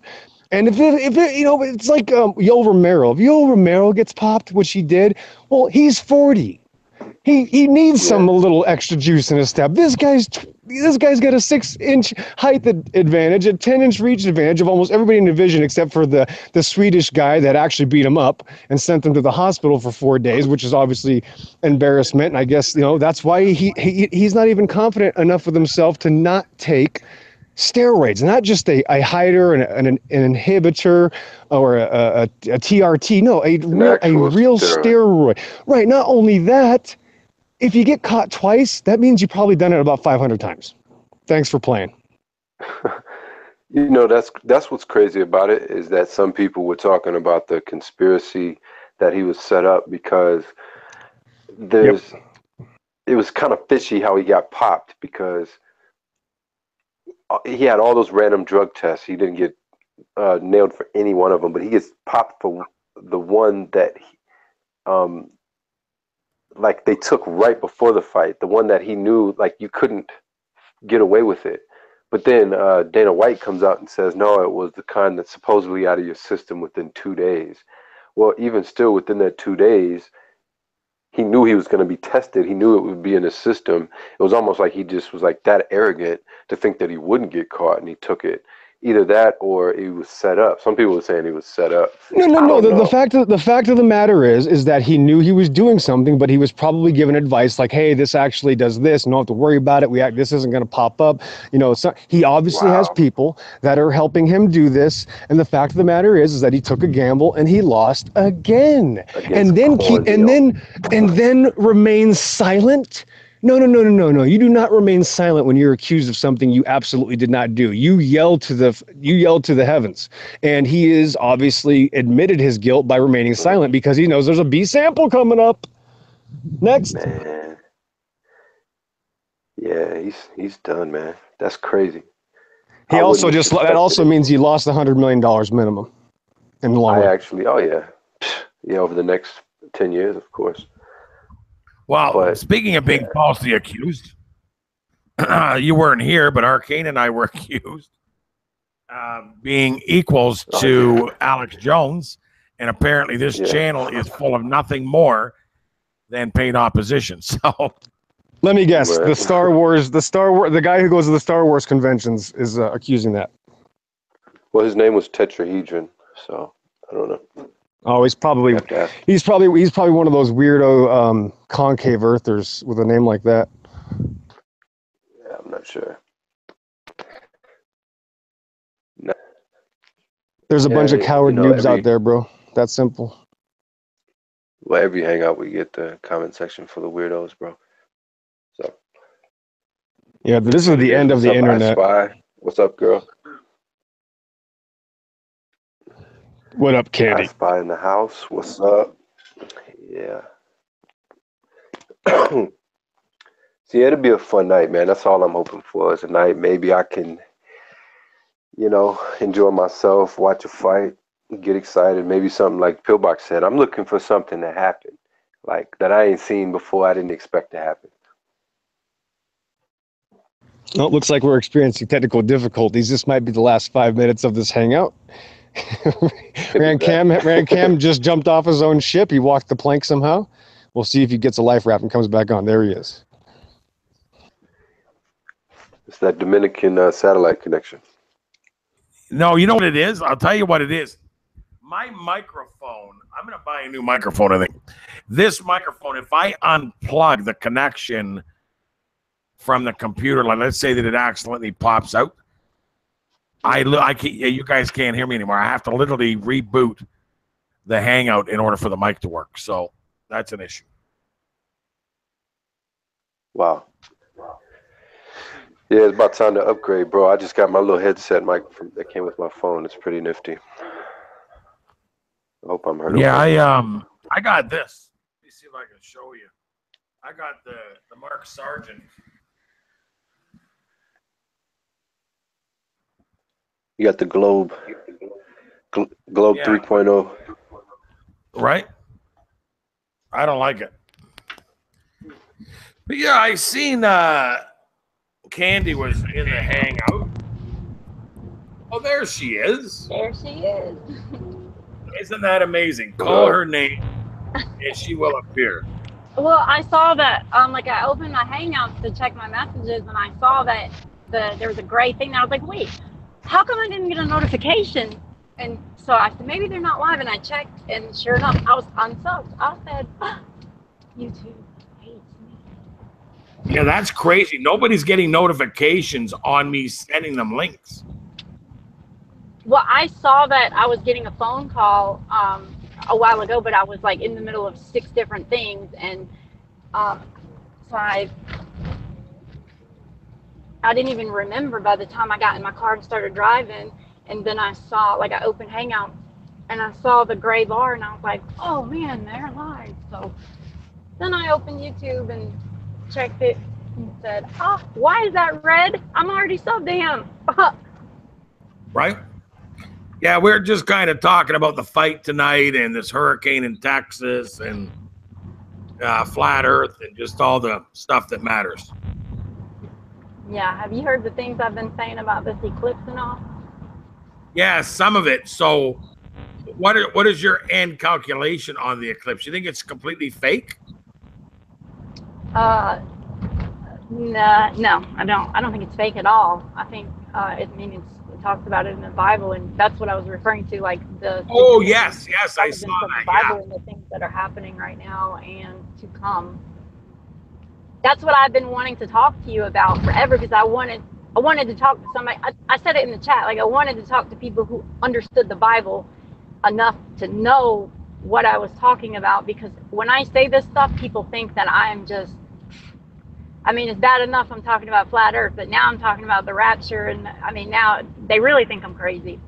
So you're a proponent for September 23rd. I don't think anything's going to happen on that day at all. I think it's just a warning, like God said. I mean, I think it's just a sign of things to come. I think, I mean, I don't know what you've heard me say. Like, there's so many things that line up with. I mean, I already think that we're Mystery Babylon. I feel, did I just interrupt y'all's conversation? Because I can wait to say all this. No, it's okay. So, this eclipse, the last time that the United States had a total solar eclipse, only in the United States, was 99 years ago, 3 times 33. The last time that we had a total solar eclipse that took this path, that the one that just happened, was 1776, which we all know that's the year we became a nation, signed the Declaration of Independence. So, it like we know, it cut across the United States. It basically cut the country in half. And in Revelation 8, in talking about Mystery Babylon, I believe that's us. I mean, without a doubt, Are you talking 8:12? The 4th angel down and the 3rd of the sun and the 3rd of the moon? No, I'm talking about the woman in the red dress with Mystery Babylon written on her forehead. I'm sorry, I just got a bunch of text messages. The Revelation 12 is supposed to be in the sky on September 23rd, which is 33 days from this past eclipse. And Jesus said that the only sign that the people of Mystery Babylon will get of their destruction to come, I don't know how it's worded, but I don't. He said that they will receive the sign of Jonah, which was a total solar eclipse. And not only that, they had 40 days to repent and turn to God. Well, that eclipse that just passed was 40 days till the day of the start of atonement, and it's a super jubilee year. The eclipse came in on the 33rd state, which was Salem, Oregon, no less, short of Jerusalem, and it exited on the 33rd parallel in South Carolina. And it's 33 days before Revelation 12 is supposed to happen. Adam and Eve had 33 males and 23 females, and that's 33 days from Revelation 12, and then that's on the 23rd of September. And I know a lot of people say that messing with numbers it's not Christian, but I don't really believe that. I believe that there's signs. Coincidence is God speaking anonymously, or God acting anonymously. I think. There's way too many coincidences for this. The Gentiles thought of solar eclipses as harbingers, which is something that brings to come. God, I'm trying to remember everything now. I've said this so many times, I should know it by just, I tried to write it down and make a video of all this, but I'm too ADD, and I was running out of time and trying to do too many things at one time. I gave up, and I was like, I'm going on a live stream and I'm just going to tell everybody at one time. But so this next eclipse is going to be in 7 years. It's April 8th, 2024. It's going to come from the southwest up to the northeast, and it's going to make it's going to cut across the United States only again. And like I said, we haven't had a total solar eclipse only in the United States for 99 years. Before that, it was 241 years from now. So, I mean, to have one in 7 years is pretty significant in itself. But the Bible also says that Mystery Babylon will fall when the nation is divided into three. But and this next eclipse will basically do that. It's going to come right on the river, like the Mississippi River and the Ohio River, where it splits. It's basically going to, not technically, but visually or, you know, hypothetically, it's going to cut the United States into three pieces. And it also, the eclipse that just happened, you know, they say that it'll fall from an earthquake like the earth has never seen before. Well, this eclipse crossed the Cascadias and the New Madrid fault line, but that's fine and whatever, that means nothing. But the next one, where it intersects with the one that just passed, is right there on the New Madrid fault line, and it's going to cross in the city of New Egypt, and I can't remember what state that's in. Maybe Illinois. I can't remember. Kentucky maybe, or Little Egypt. I'm sorry, Little Egypt. God, there's more. Like I'm not even done, but for right now, like I'm gonna let somebody else. Wait. Okay. So before anybody says that I'm trying to predict the rapture, that is not what I'm saying at all. I don't think that anything's gonna happen on September 23rd. I honestly think that is just a sign in the sky. Oh, and when this eclipse started in Oregon, it was 10:16 a.m., which is 7:16 p.m. in Israel. The sun set at the exact time that it eclipsed here. It got dark there and dark here at the same exact time. And this, you know, Jesus said, I will come like a thief in the night, right? And God said, nobody knows that. Okay, now we're taking Lord literal here. Nobody knows the day nor the hour, right? So that doesn't mean that we can't know the approximate time frame, because God's not going to leave his people to just get this big surprise. Oh no, like he even says that he gives us signs and warnings in the heavens. So if oh my God, I'm sorry. This has had me, like, I've been obsessed with this for weeks now. Like, y'all should see my desk. I have 3 Bibles open. I got 2 notebooks. 2 laptops open, and everything's all about the eclipse. Like, it's in all these significances, and I've been studying. I was wrong about one thing I said. I thought that the Hebrew number 40, like when I was looking up all the significances of 40, somebody corrected me. I thought that 40 was mem, M-E-M, which means destruction, chaos or something, but it doesn't. I wasn't studying it right, and somebody corrected me. So I have been really looking into this. I'm not just spitting out words that I just came across and stuck in my head and decided they were true. Oh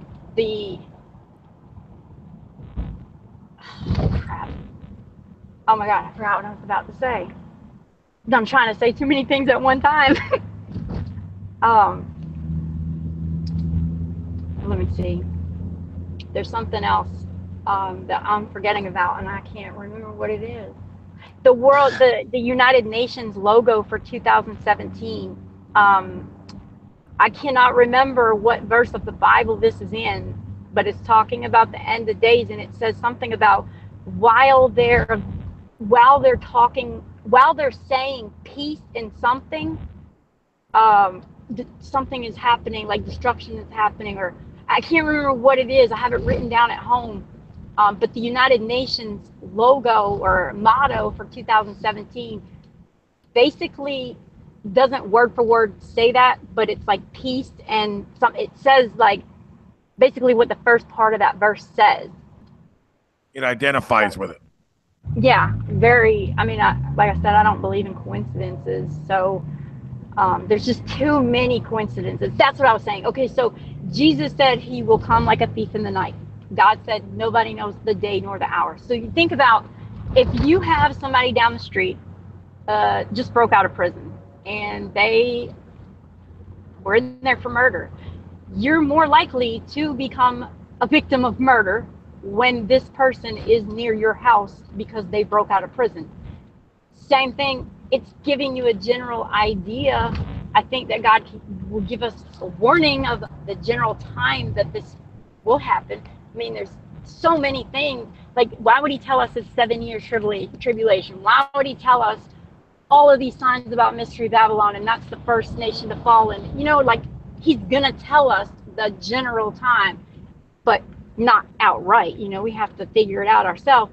Not saying, and I'm not saying I'm right, but I have a pretty strong feeling that the things that I've read and the things that I've like felt when I'm reading this stuff, I'm like, I mean, I was crying when I first found it out. I was like, oh my God, like people keep saying and saying for generation after generation, the end is coming, the end is near. But think about these movies that everything's about space and the end, the zombies and all this stuff now, like everything. I feel like they're just preparing us for.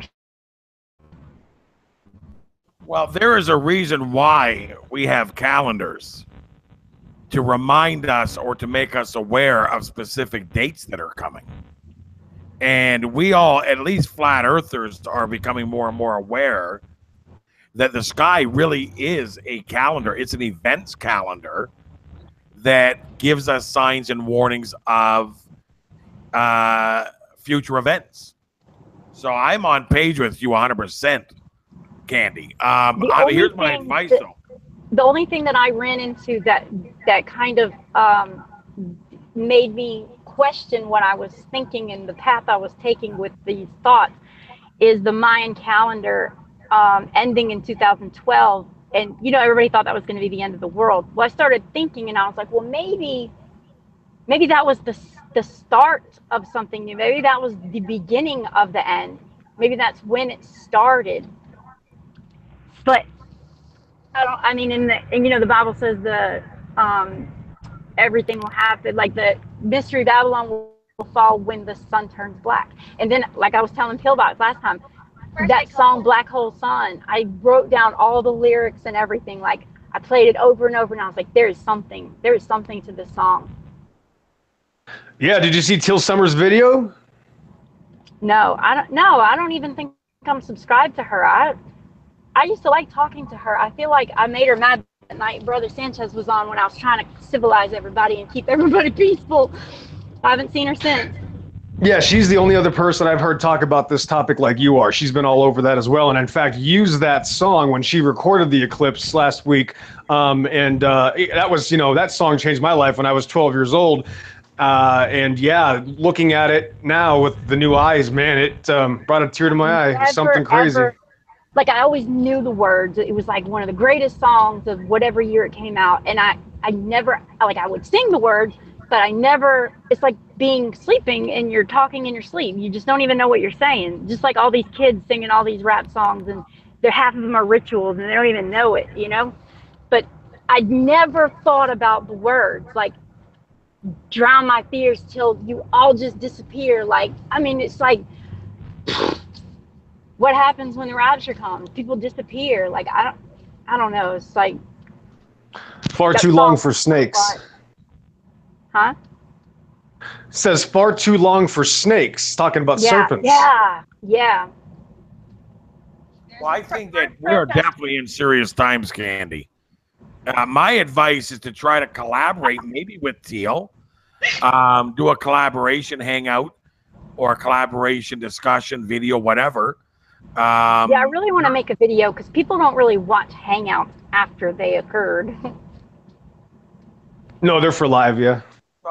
if you keep them short, they do. I've got hangouts where, you know, we ended the hangout, there was 284 views, and then a month later it's got, you know, 1,780 views. So people do, but you got to kind of keep them short. I don't think they watch 8-hour hangouts. See, the thing is, I just got all this information and I don't know how to spit it out to where in somebody else's mind, you know, my mind works on like overdrive times 10. So in somebody else's mind who's listening to me, I don't stop and think and slow down and be like, okay, I have to figure out how to say this to where I can let somebody know what I'm saying other than just spitting out random words that are all over the place. So you want to be able to format it. You want to be able to format it in a way that it's articulate. Yeah, and that's why I just said, like, I sat there for hours and I like started typing up a Word document. I tried to write it down and I was like, finally I just ripped up all the pages. I was like, I can't do this. Like, I just know the stuff in my head for the most part, and I got to get it out. Like, I got to tell somebody. So, well, sometimes the best way is to just do what you just did in a video.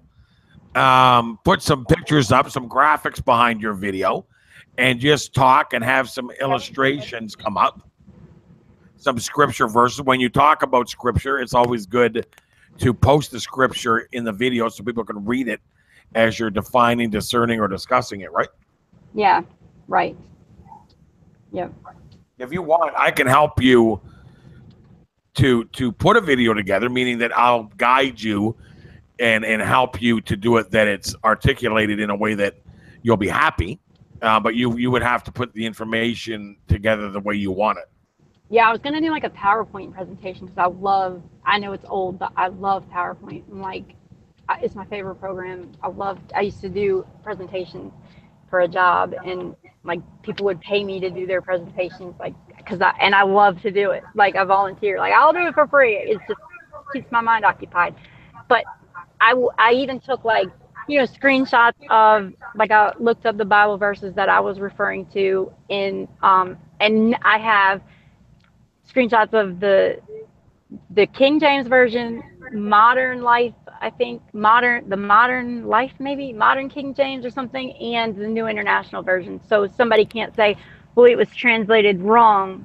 But I also want to take it and compare it to the Hebrew. Like, I just wish I knew somebody who studies all of that stuff and knows literal translations from Hebrew to English. And I think we have so much of it wrong. Like, I know God says he's not the author of confusion, but I don't think that everything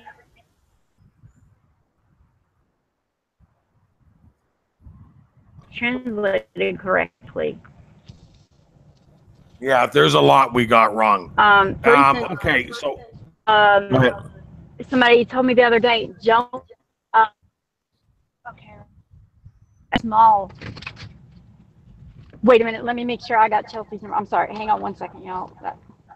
I'm dropping my kid off in Charlotte, and I'm really scared, so I got to make sure I got her friend's phone number. Her phone's turned off.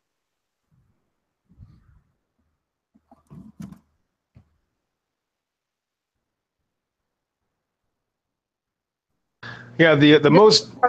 Oh, go ahead. Sorry. The first time that I'm like leaving my kid, she's almost 15, and I don't know how to let her go. She's like the first time I'm ever leaving her, like out somewhere where there's no parents and no. I mean, there's like a big thing going on down here, but still, it's really scary to me. I mean, she's not alone; she's with her friends, but. I'm staying in the Charlotte area. I'm not going back to my house. I'm staying out here. So it's like, I'm paranoid. But it's like, how do you find the place where you are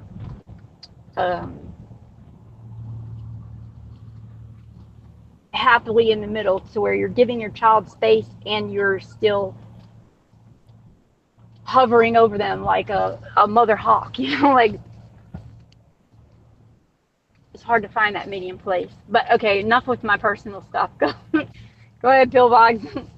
Yeah, it's very fascinating as far as the actual directions of this this current or this past solar eclipse, I don't know about the older ones, but just studying these recent ones and this one that's going to come up in whatever, so many years, 10 years, 7 years, is that they look like slashes across the United States.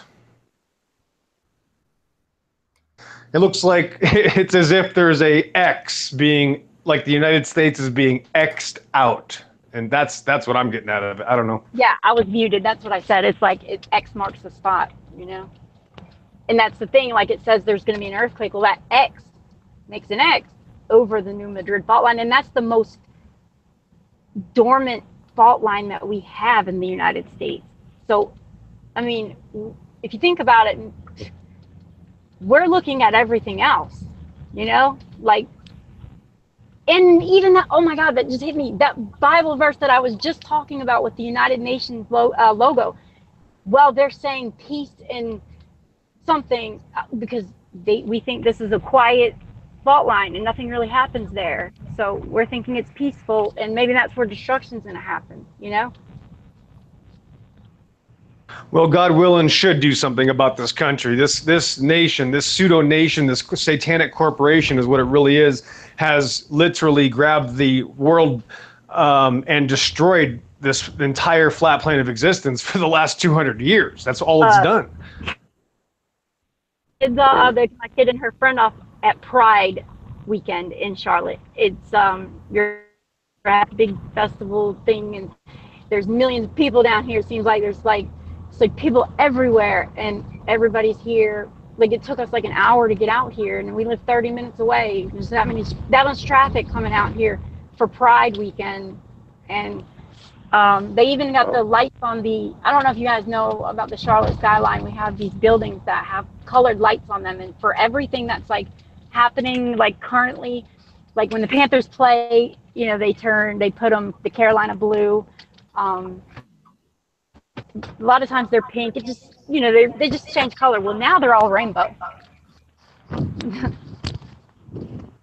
That sounds like an issue that we are now dealing with, and it's not. Yeah. I don't know that word pride. I don't like that word pride. Let me be honest with you. I mean, not so much. Not only is it saying that something, it's taking something that is an abomination to the Lord, and it's basically saying be proud of it. But pride is something that we should not even have. So it's like a double whammy. It was like. Well, what's interesting is when God made the firmament, he says, excuse me, he says, your pride will not get to me. Your pride will not penetrate, and your pride will stay right where it is. It will not get through to me. Wow. And so we know that pride is what made Lucifer fall from grace. We know that pride comes before destruction. I think pride is the worst. God hates pride. God absolutely hates pride. And it is one thing to sin in that you would be a homosexual, which I just did a video on today. But it's another thing to add pride to it and then to smack God in the face and take his covenant to us that he would never flood us again, that being the rainbow is the covenant, and using that as your symbol. Right. Using that as your symbol of pride, of sin. See, my daughter is very supportive of somebody very close in my immediate family is not gay, not bisexual, but pansexual. And my daughter and my youngest son are very supportive of that lifestyle, and they think that everybody has a right to their own preference, and if they're born that way, they can't help it. And I made a big mistake, and this person, you know, looks up to me, and I'm supposed to be a role model for them. And when I found out that this information, I'll tell you who it is later, but I won't do it live. When I found out this information, I pretty much, my first reaction was, no, you were not born this way. Society made you this way. And that person was very, almost killed himself, very, very close to it. And it was because of what I said. Because these people really believe that they are born this way and they cannot help it. And so I've been researching it. There's actually like soy milk has estrogen in it. And so like the boys, I think I'm getting this right. It's been a while. This was like when I first found out about all this. And it makes me so upset that I can't even, I start shaking and I just want to, it makes me sick to my stomach. But I try, like I told this person, I can support you because I care about you, but I don't accept it, and don't ever bring it around me because I still think it's wrong. And so this person has a very strong heart for God and always been in church their whole life. And when they feel now, I read things, this person writes very, very well, in the middle of writing like 4 books. I was snooping really, and I read some stuff, and you know, it's really profound stuff. Like it should be published, but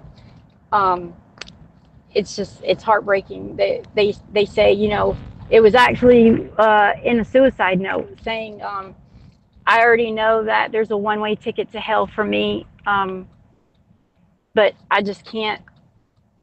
I'm scared because I know I'm going to go to hell because I'm gay. And I mean, everything rhymed and everything went together. I can't remember exactly, but it made me really think, like, these people really believe that they're born this way. Like, they don't choose that. And I always thought, like, no way, no way. But when it became personal and a family thing, it made me look at things a whole lot different. And it's like, I kind of have a soft heart now. It's like, I know that this is part of the agenda that they're pushing. I know that, you know, they say, I really don't know much about this, so I'm not going to say that this is fact, but I've heard, you know, that Satan is not male or female or something, which doesn't make sense to me because I thought it was the male, but the Baphomet is doesn't have a gender. Is that true? That's correct. That's how it's depicted, as a male/female entity. So we have all these transgenders and all these people saying that they're gay and they're born this way. But if everybody's born from God, well, I know they have a certain bloodline, but if God brings somebody into this world, I just don't see how. I mean, I don't know. It's really, and remember a long time ago, Ren, I said I really need to talk to you about something, but I don't want to do it live. This is what it was about. Because it's been tearing me apart since January. Like,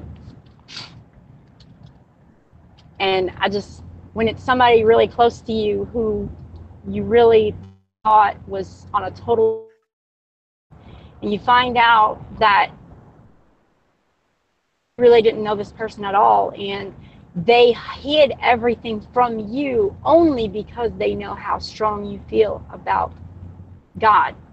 Basically, when I found out, I threw the Bible without throwing the Bible at this person.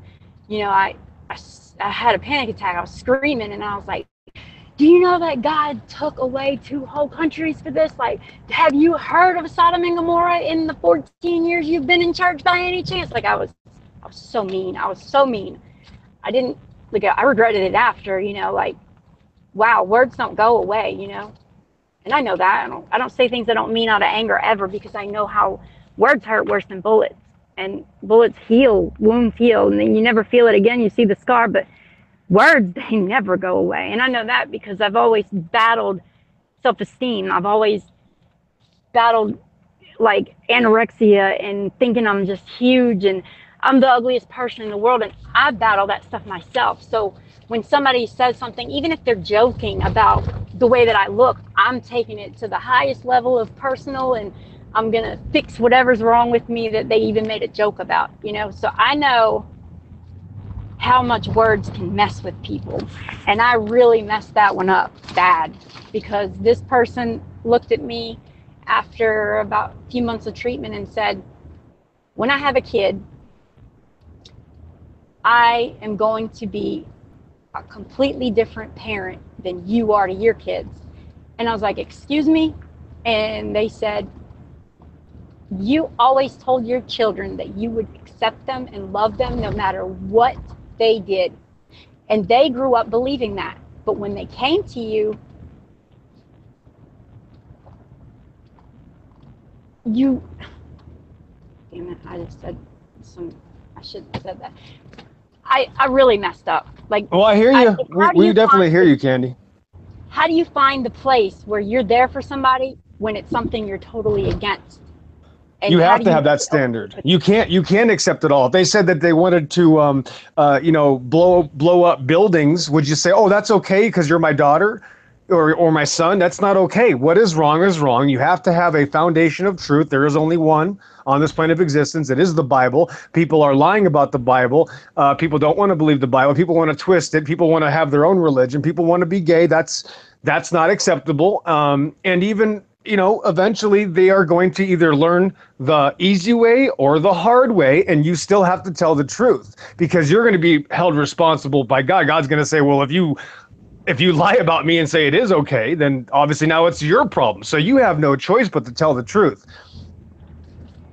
Yeah, but like, so how do you... The manner changes. Yes, the manner changes. It doesn't mean you're saying, okay, well, you're going to go to hell and get out of my life or whatever it is, or you're absolutely wrong. You're going to have to find out your own path through prayer, through working with the person, explaining things about the human body and how systems are compatible and how systems are not compatible, basic science, fundamental principles that we all are given. The knowledge that we already have is in our spirit already, and we have to open that up, and we have to be honest. You're going to have to say, you obviously know that this doesn't work, does it? Can you have children this way? Obviously not. Do you think God made you? Well, God made you specifically to work this way because man needs woman to be complete, and woman needs man to be complete. That's the whole point. That's it. That's everything.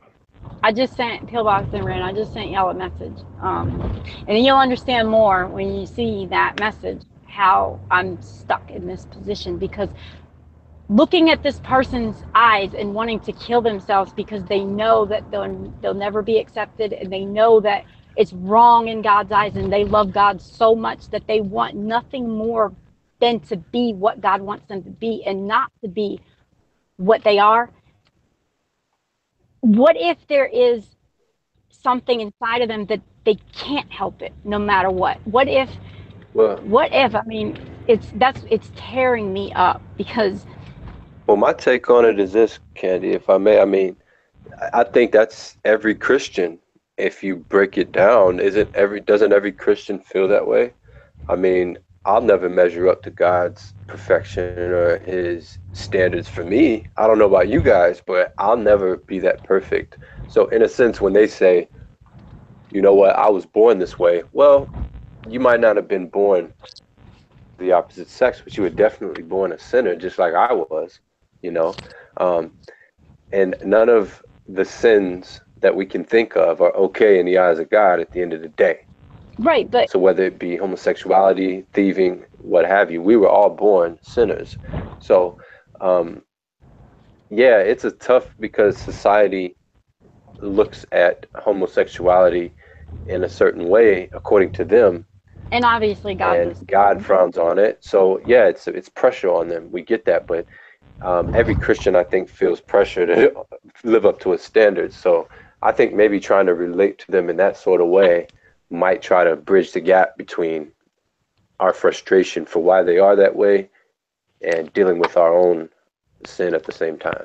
Right. I get what you're saying completely, but when it's okay, so if it's a sin that we do, let's say we walk into Walmart and we go steal $800 worth of electronics, and that's a sin, and we know we're doing it, we know it's wrong, and we know how to stop ourselves from doing it. It's a conscious decision that we make knowing that it's wrong, but we don't have to do that. That's not something, it's not a lifestyle, it's not drugs or whatever you're doing wrong.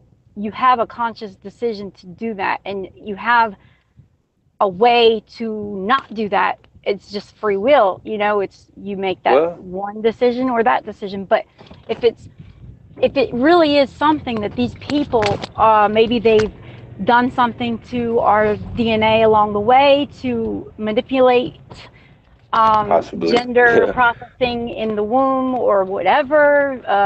I mean, it's just got my heart melted. It's also predictive programming and conditioning. Right. There is a real reason. If people don't get that there is a real purposeful reason behind all of this gender agenda that's going on. What's that singer's name? The girl, Miley Cyrus. She has recently come out as a pure and 100% pansexual as well. So has, I believe, Jaden Smith, gender fluid. I mean, they do this because they know that these kids are looking to what the next cool, edgy thing is that they can relate to, and so all of this is programmed and conditioned from a young age, all the way up until their adult years, where they now find that connection and make that decision. I would bet that this individual grew up watching Miley Cyrus. I would almost put my word on it. This person's bedroom used to be 100% decorated in Miley Cyrus. Bed set, everything. There you go. Wow. There you go. But okay, so when the moment that I realized that this could be something inside that they can't control is we had an argument over Bill Nye, the science guy, and this person didn't understand why. I think this person understands the earth is flat, but they just keep saying they don't care. It doesn't matter to them, which they're at an age where it really won't matter to them right now. But the subject we were talking about was Bill Nye. And I said, it's not, I mean, yes, I don't like that he lies to children, especially. And I said, have you seen the sex junk video? Yeah, I think it's great. And I'm like, what? And the drag queen shows. And I was like, why would you think for any second of any moment of any time that would be acceptable, okay, or even like an idea that would pop in somebody's head as something to show children?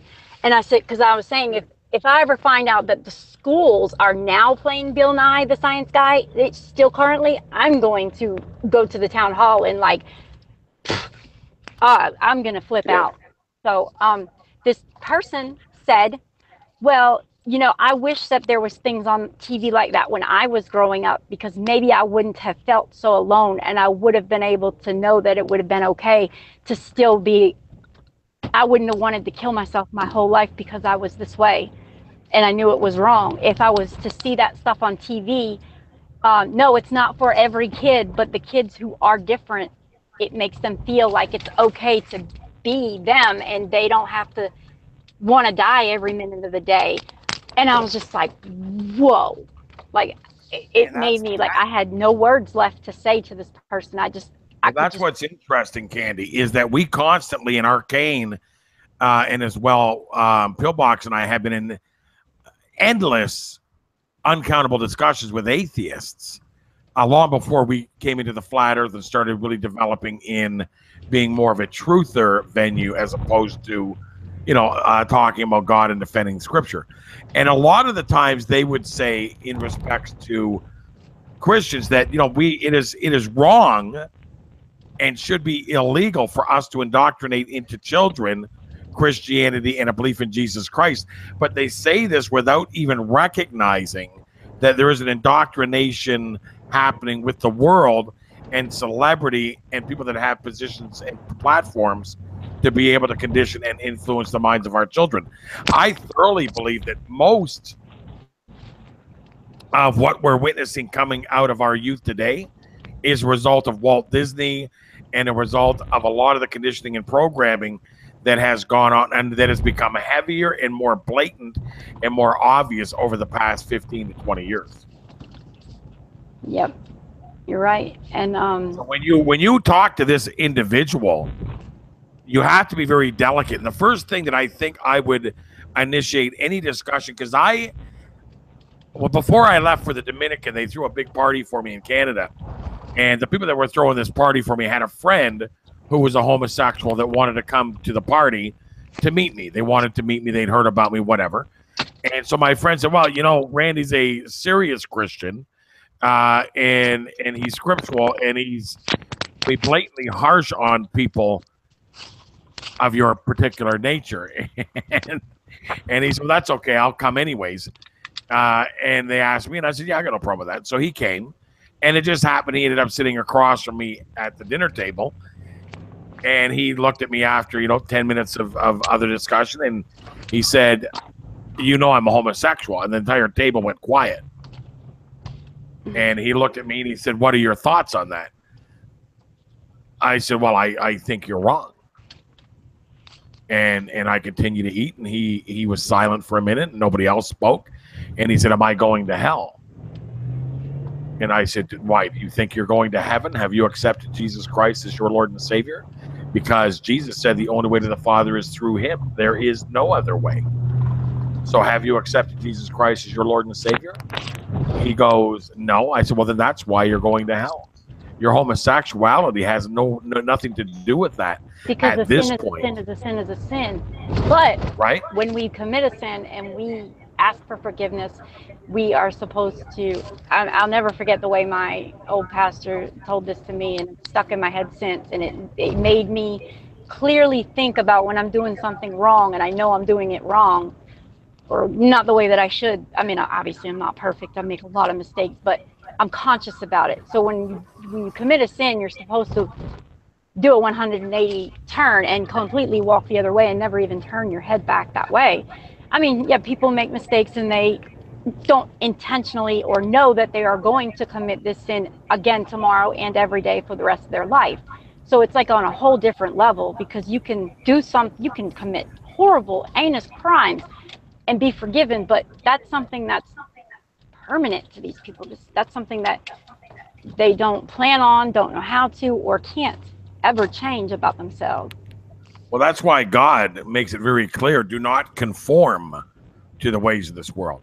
When you conform to something, it means that you become it. You conform to it. Water conforms to its container. So if it's a round glass, it's going to conform to the shape of that glass. But by you conforming to the ways of the world, it is you giving into accepting and becoming a part of. So it's okay that you are a sinner, but you need to accept Jesus Christ, your Lord and Savior, in order for your spirit to be given life, so that your soul has something to look at in order to no longer conform to the ways of the world, but to align with your spirit in that you would become more as your spirit. So the truth of the matter is, right? The truth of the matter is that these people are still residing with a dead spirit. Your spirit cannot be given life unless you accept Jesus Christ. Jesus Christ said you can't be born again in the flesh. You can only be born again in the spirit. So we have dead spirits because the wages of sin are death. So your spirit is dead, and it cannot be given life until you accept Jesus Christ. Then once your spirit is given life, it looks at your soul, and your soul begins to want to act, react, and be as your spirit is, which is in the image of God. That's why we are to emulate Christ, because Christ was always in spirit. So what I would say to this particular individual is that God's grace has no bounds. God's grace is endless. But you have to first believe in Christ and on Christ, not as that he existed, but that you truly believe that he can heal and fix anything that may be wrong or unacceptable in the eyes of God that you have become or conformed to. So if you think being a homosexual is okay, then you clearly don't have the love of the Lord or the love of God within you, because the love of God is Jesus Christ. He who loves the world does not have the love of God within them, and that love is Christ, and Christ does not condone homosexuality. So you're 100% right. When you become a Christian, you have this your spirit grabs a hold of your soul and starts to pull you away from the old you, in that you would be renewed of the mind and sanctified to the spirit. So you would no longer act or have a desire to act in the ways of the world. When I first became a Christian, Candy, I still smoked cigarettes for a couple of months, and I finally woke up one day and said, Lord, I know I'm going to have to deal with the habit of cigarettes. I've been doing this a long time. But I need you to just take the desire for smoking cigarettes out of my life and replace that desire to worship and learn you. And then I'll deal with the habit as I grow in you. And that's exactly what he did. He removed the desire to smoke. I still had the habit, which it took a couple of weeks to figure out. But I just dug into the Word of God. I worshiped the Lord. And I started wanting to be more as Christ was. And as that began to process, because he took the desire, it was easier to deal with the habit. So these people that are living in sin, or that believe that they were born this way, which is a Lady Gaga song, right? I was born this way, also a part of the programming. This person's actually wearing a shirt that says "Born this gay" today. Right. And so they're very proud of it because they have been made to be proud of it. It's an agenda. It's a movement.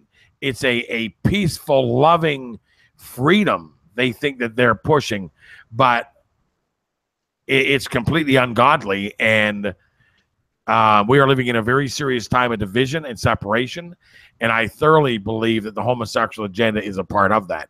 There isn't a single person on the planet that will ever get me to consent to homosexuality being okay with God, because it's not. Right, and this person, that's what scares me, is this person understands that. This person has been baptized as an adolescent. This person has goes to church camp every summer, and I've never, like, this is something that this was a decision made by this person growing up. They love learning about God. Like, it's not like they are saying, oh, I don't care about that. That's the biggest problem in this person's mind, is it's so hard for them to want to live for God, but yet they feel like there's something wrong with them and they don't know how to fix it, so they just don't even want to live because they know that they're living wrong. Well, have you seen the video I put out today? No. I just woke up. I worked until 10 o'clock this morning almost, so. Okay, I'm going to, give me a sec. Hopefully this allows me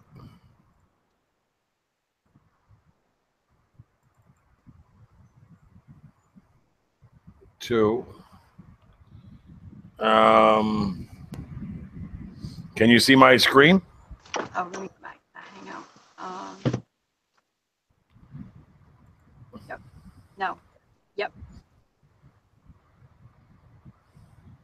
Yep, it's streaming. Okay, I just put a new video out today. Gives you guys a bit of an understanding of where we are today in this world.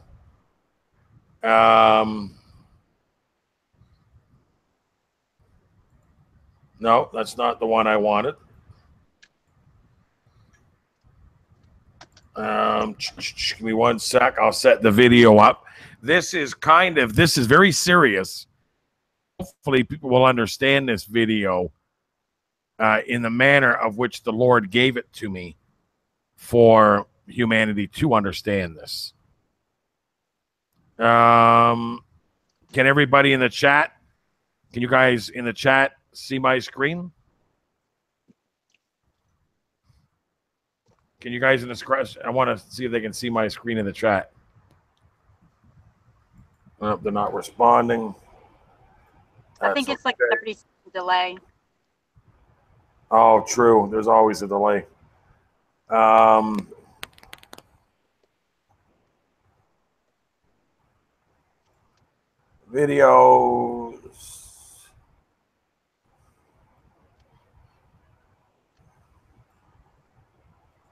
Videos. Come on now.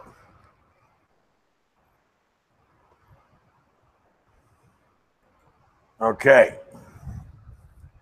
So this is the video.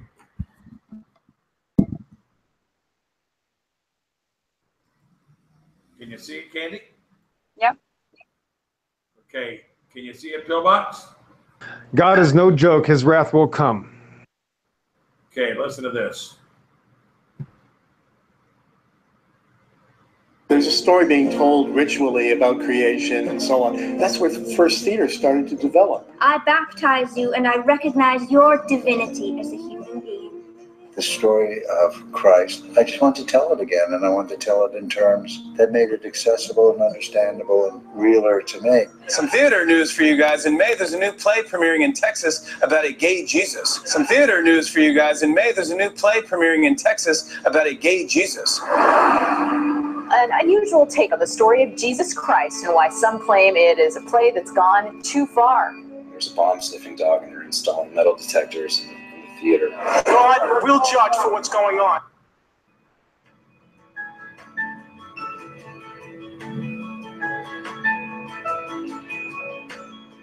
This play depicting Jesus Christ as a homosexual, called Corpus Christi,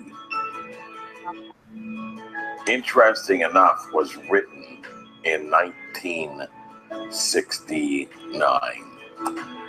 Now, I'm going to show you why this is going to be very, very interesting. Not only does this person of which whom wrote this play, Terrence McNally, not only does he depict Christ as a homosexual, but he as well depicts the apostles as gay men living in modern day Texas. Isn't that interesting? Now, why this becomes even more interesting is that the play was written in 1969, as we just seen. Well, guess what happened in 1970? That's right. Corpus Christi has received a glancing blow from hurricanes and tropical storms. This was 1970, a year after this Corpus Christi play depicting Jesus Christ as a homosexual in Texas. Corpus Christi was hit with hurricanes. Now, you can believe in coincidences, that's going to be on you. I believe God knows exactly what he's doing, and he gives warnings. Now, you might not consider hurricanes subtle warnings, but that's only because you don't understand the wrath of God. What I'm telling you is that absolutely 100% for sure, he is giving subtle warnings that he's had enough. That he's had enough.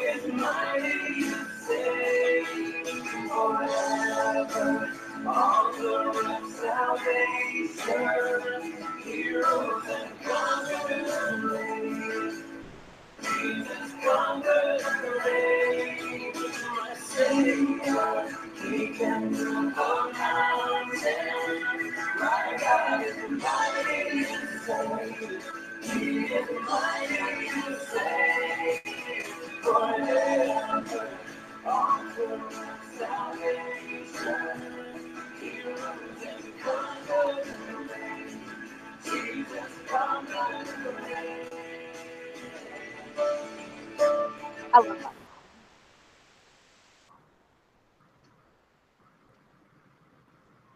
You see what I just did?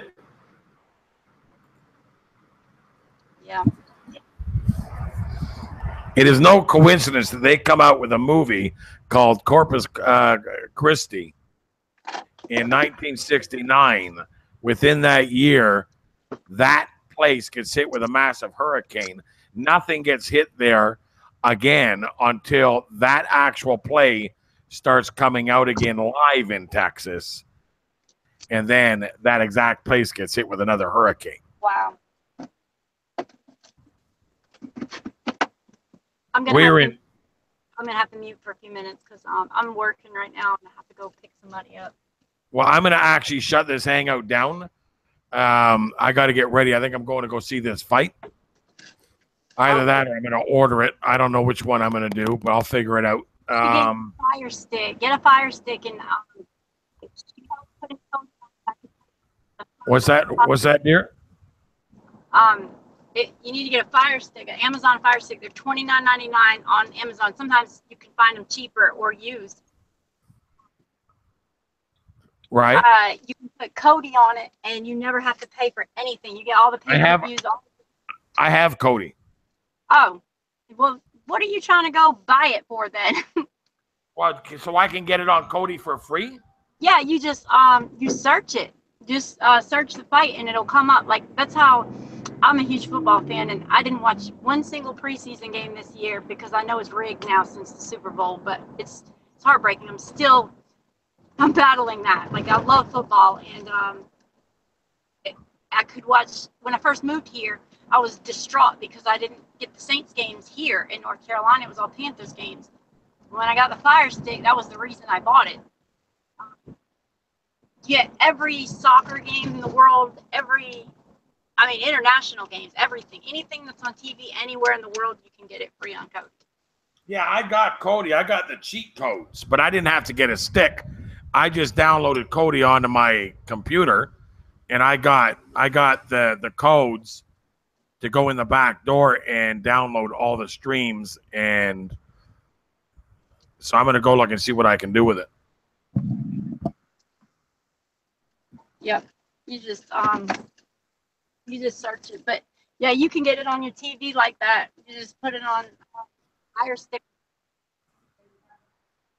Okay. All right.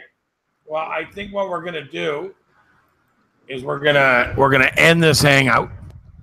Pillbox, do you have anything you want to say? Yeah, I got a lot, but not enough time to say it here. So I will say this, that there are still many great deceptions. I don't so much worry about when or, the end or a rapture or when God is going to change the face of this plane of existence again. I think that we all have jobs to do. And I think if God gives us a job, our job is to stick to that. And I get maybe some people are to, look into the times and signs of the seasons and of these great things that are going to happen. But if God does it, what's that? That might be their job. Right, that might be their job. But if it says that we can't know the day or the hour, maybe that means we shouldn't worry about it. I don't know. That might just be my take. I will say that we're being lied to in every single way. The biggest problem I have is with these so-called Christians that are constantly lying to me about the Bible, whether it's the shape of the earth or this serpent seed hoax that people want to say that the devil had sex with Eve, which completely discredits the entire point of the Nephilim coming down anyway. Why would these satanic beings have to come down 1,000 years later and breed with women if the serpent seed exists? So there's so many deceptions. How about the bow in the sky? How about the so-called rainbow after the ark flooded? Remember, they never even talked about this bow until after it stopped, after a year's worth of raining had ended. And who is that bow in the sky there to remind? Is that there to remind you of what God said, or is that there to remind God of what he did? Because we don't even know what that means. And people want to say, well, that's the rainbow.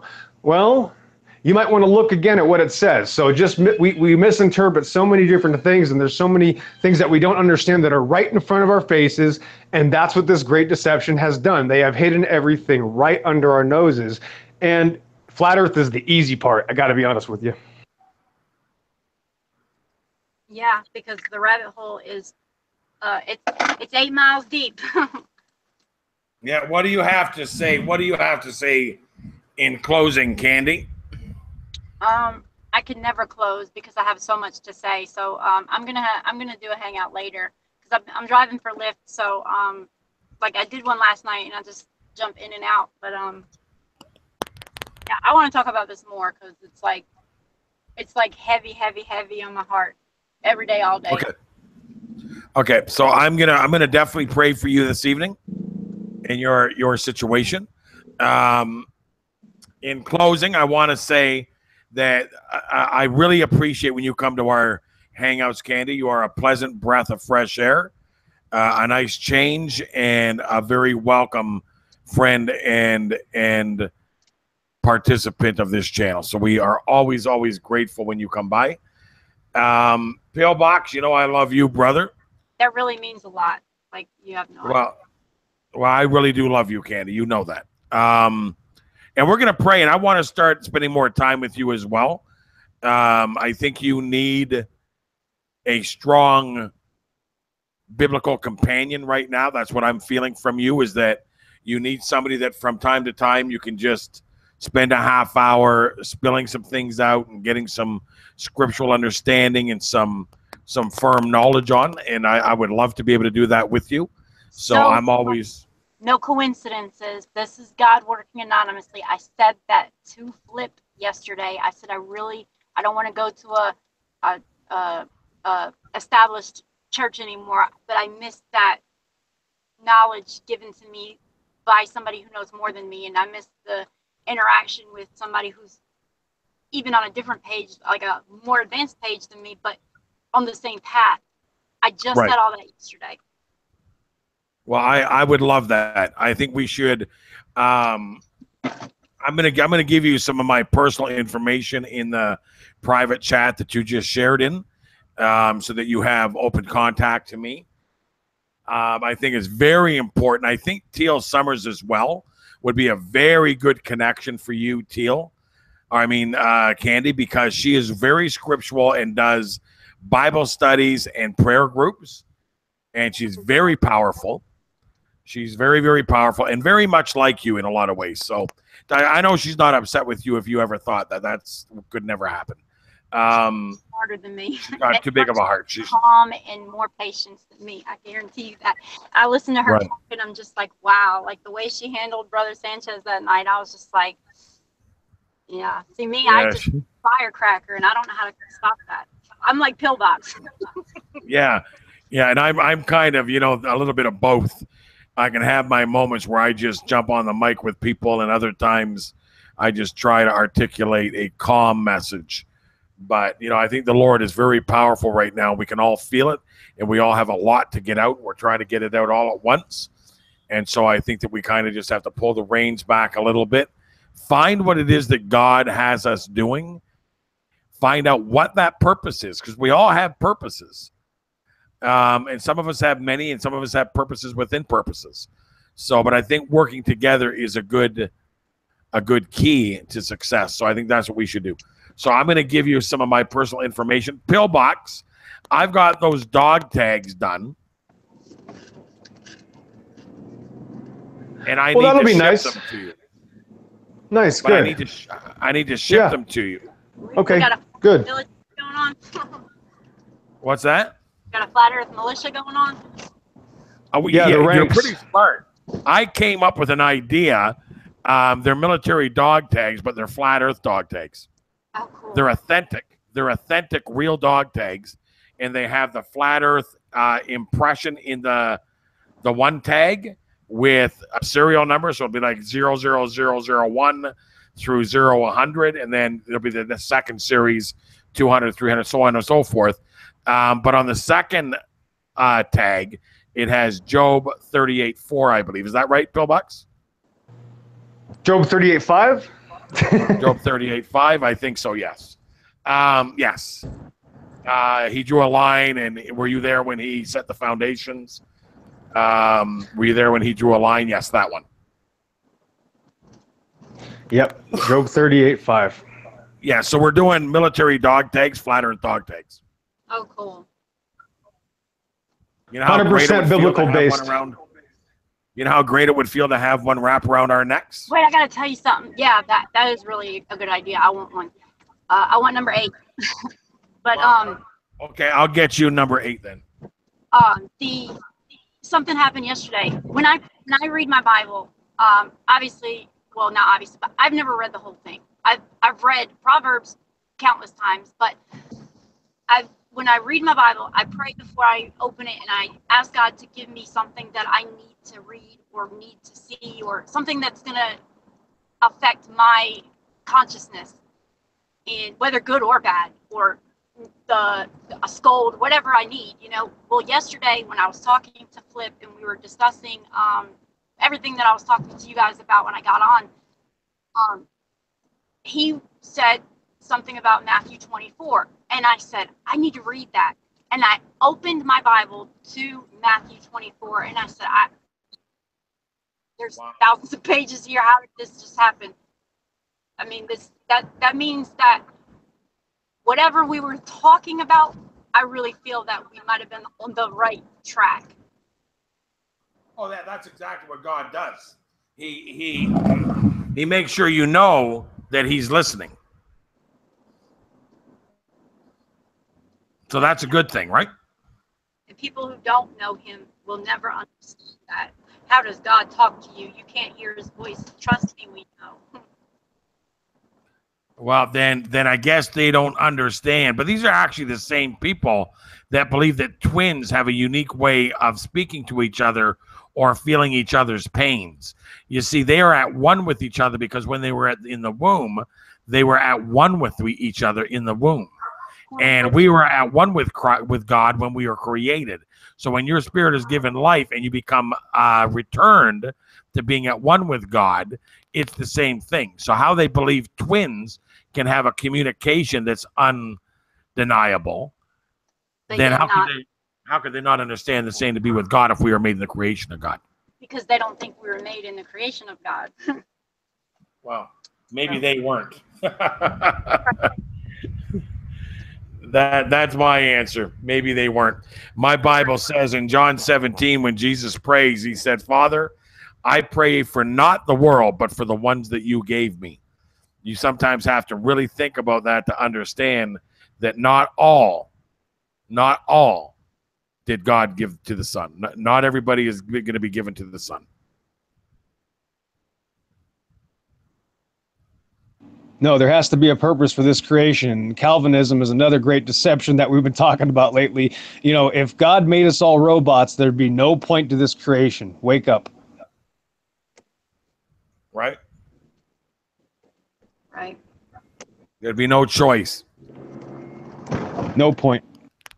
All right, we're going to close this down. I got to shower up, check out Cody TV, see if these guys are going to have me go to this event. If so, I got to get my driver to come pick me up. If I don't go, I'll probably try to contact people to see what they want to do. Maybe a hangout later. Maybe we could try to stream this fight if I can get it on Cody. Can you send over the helicopter and pick me up and have me back by 1 a.m.? You should have asked earlier. It's too late. Dang. Felipe. I'll my lift drone to you. You got a drone? Yeah, I work for Lyft, so I'm gonna make a drone that carries passengers. Or you nice. were saving, well, Ren, you were saving the SR-71 Blackbird for a special event since you can only fly it once every 10 years. Maybe this is that one. So let's do it. All right, stand out in your front lawn. I'll be there in 2 hours. Careful before you lose the all technology. right, I'm gonna start. Yep, I'm gonna start launching flares in an hour. Okay. Yeah, if I lose the technology, we'll never be able to make it to Arizona again. So at least you left me the palm tree. Thank you. I'll add y'all to my hangout later when I start one. So. All right, God bless Candy, everybody. You are family, Candy. Don't ever think otherwise. Ditto. Okay, God bless. Better start reading your Bible, flat earthers. Goodbye, everybody. Flat Earth, Jesus Christ, the King of Kings, the Lord of Lords. Keep your eyes on Jesus. That's the secret. Be blessed. Flatties and flatheads later. Yeah. All right. God bless you guys.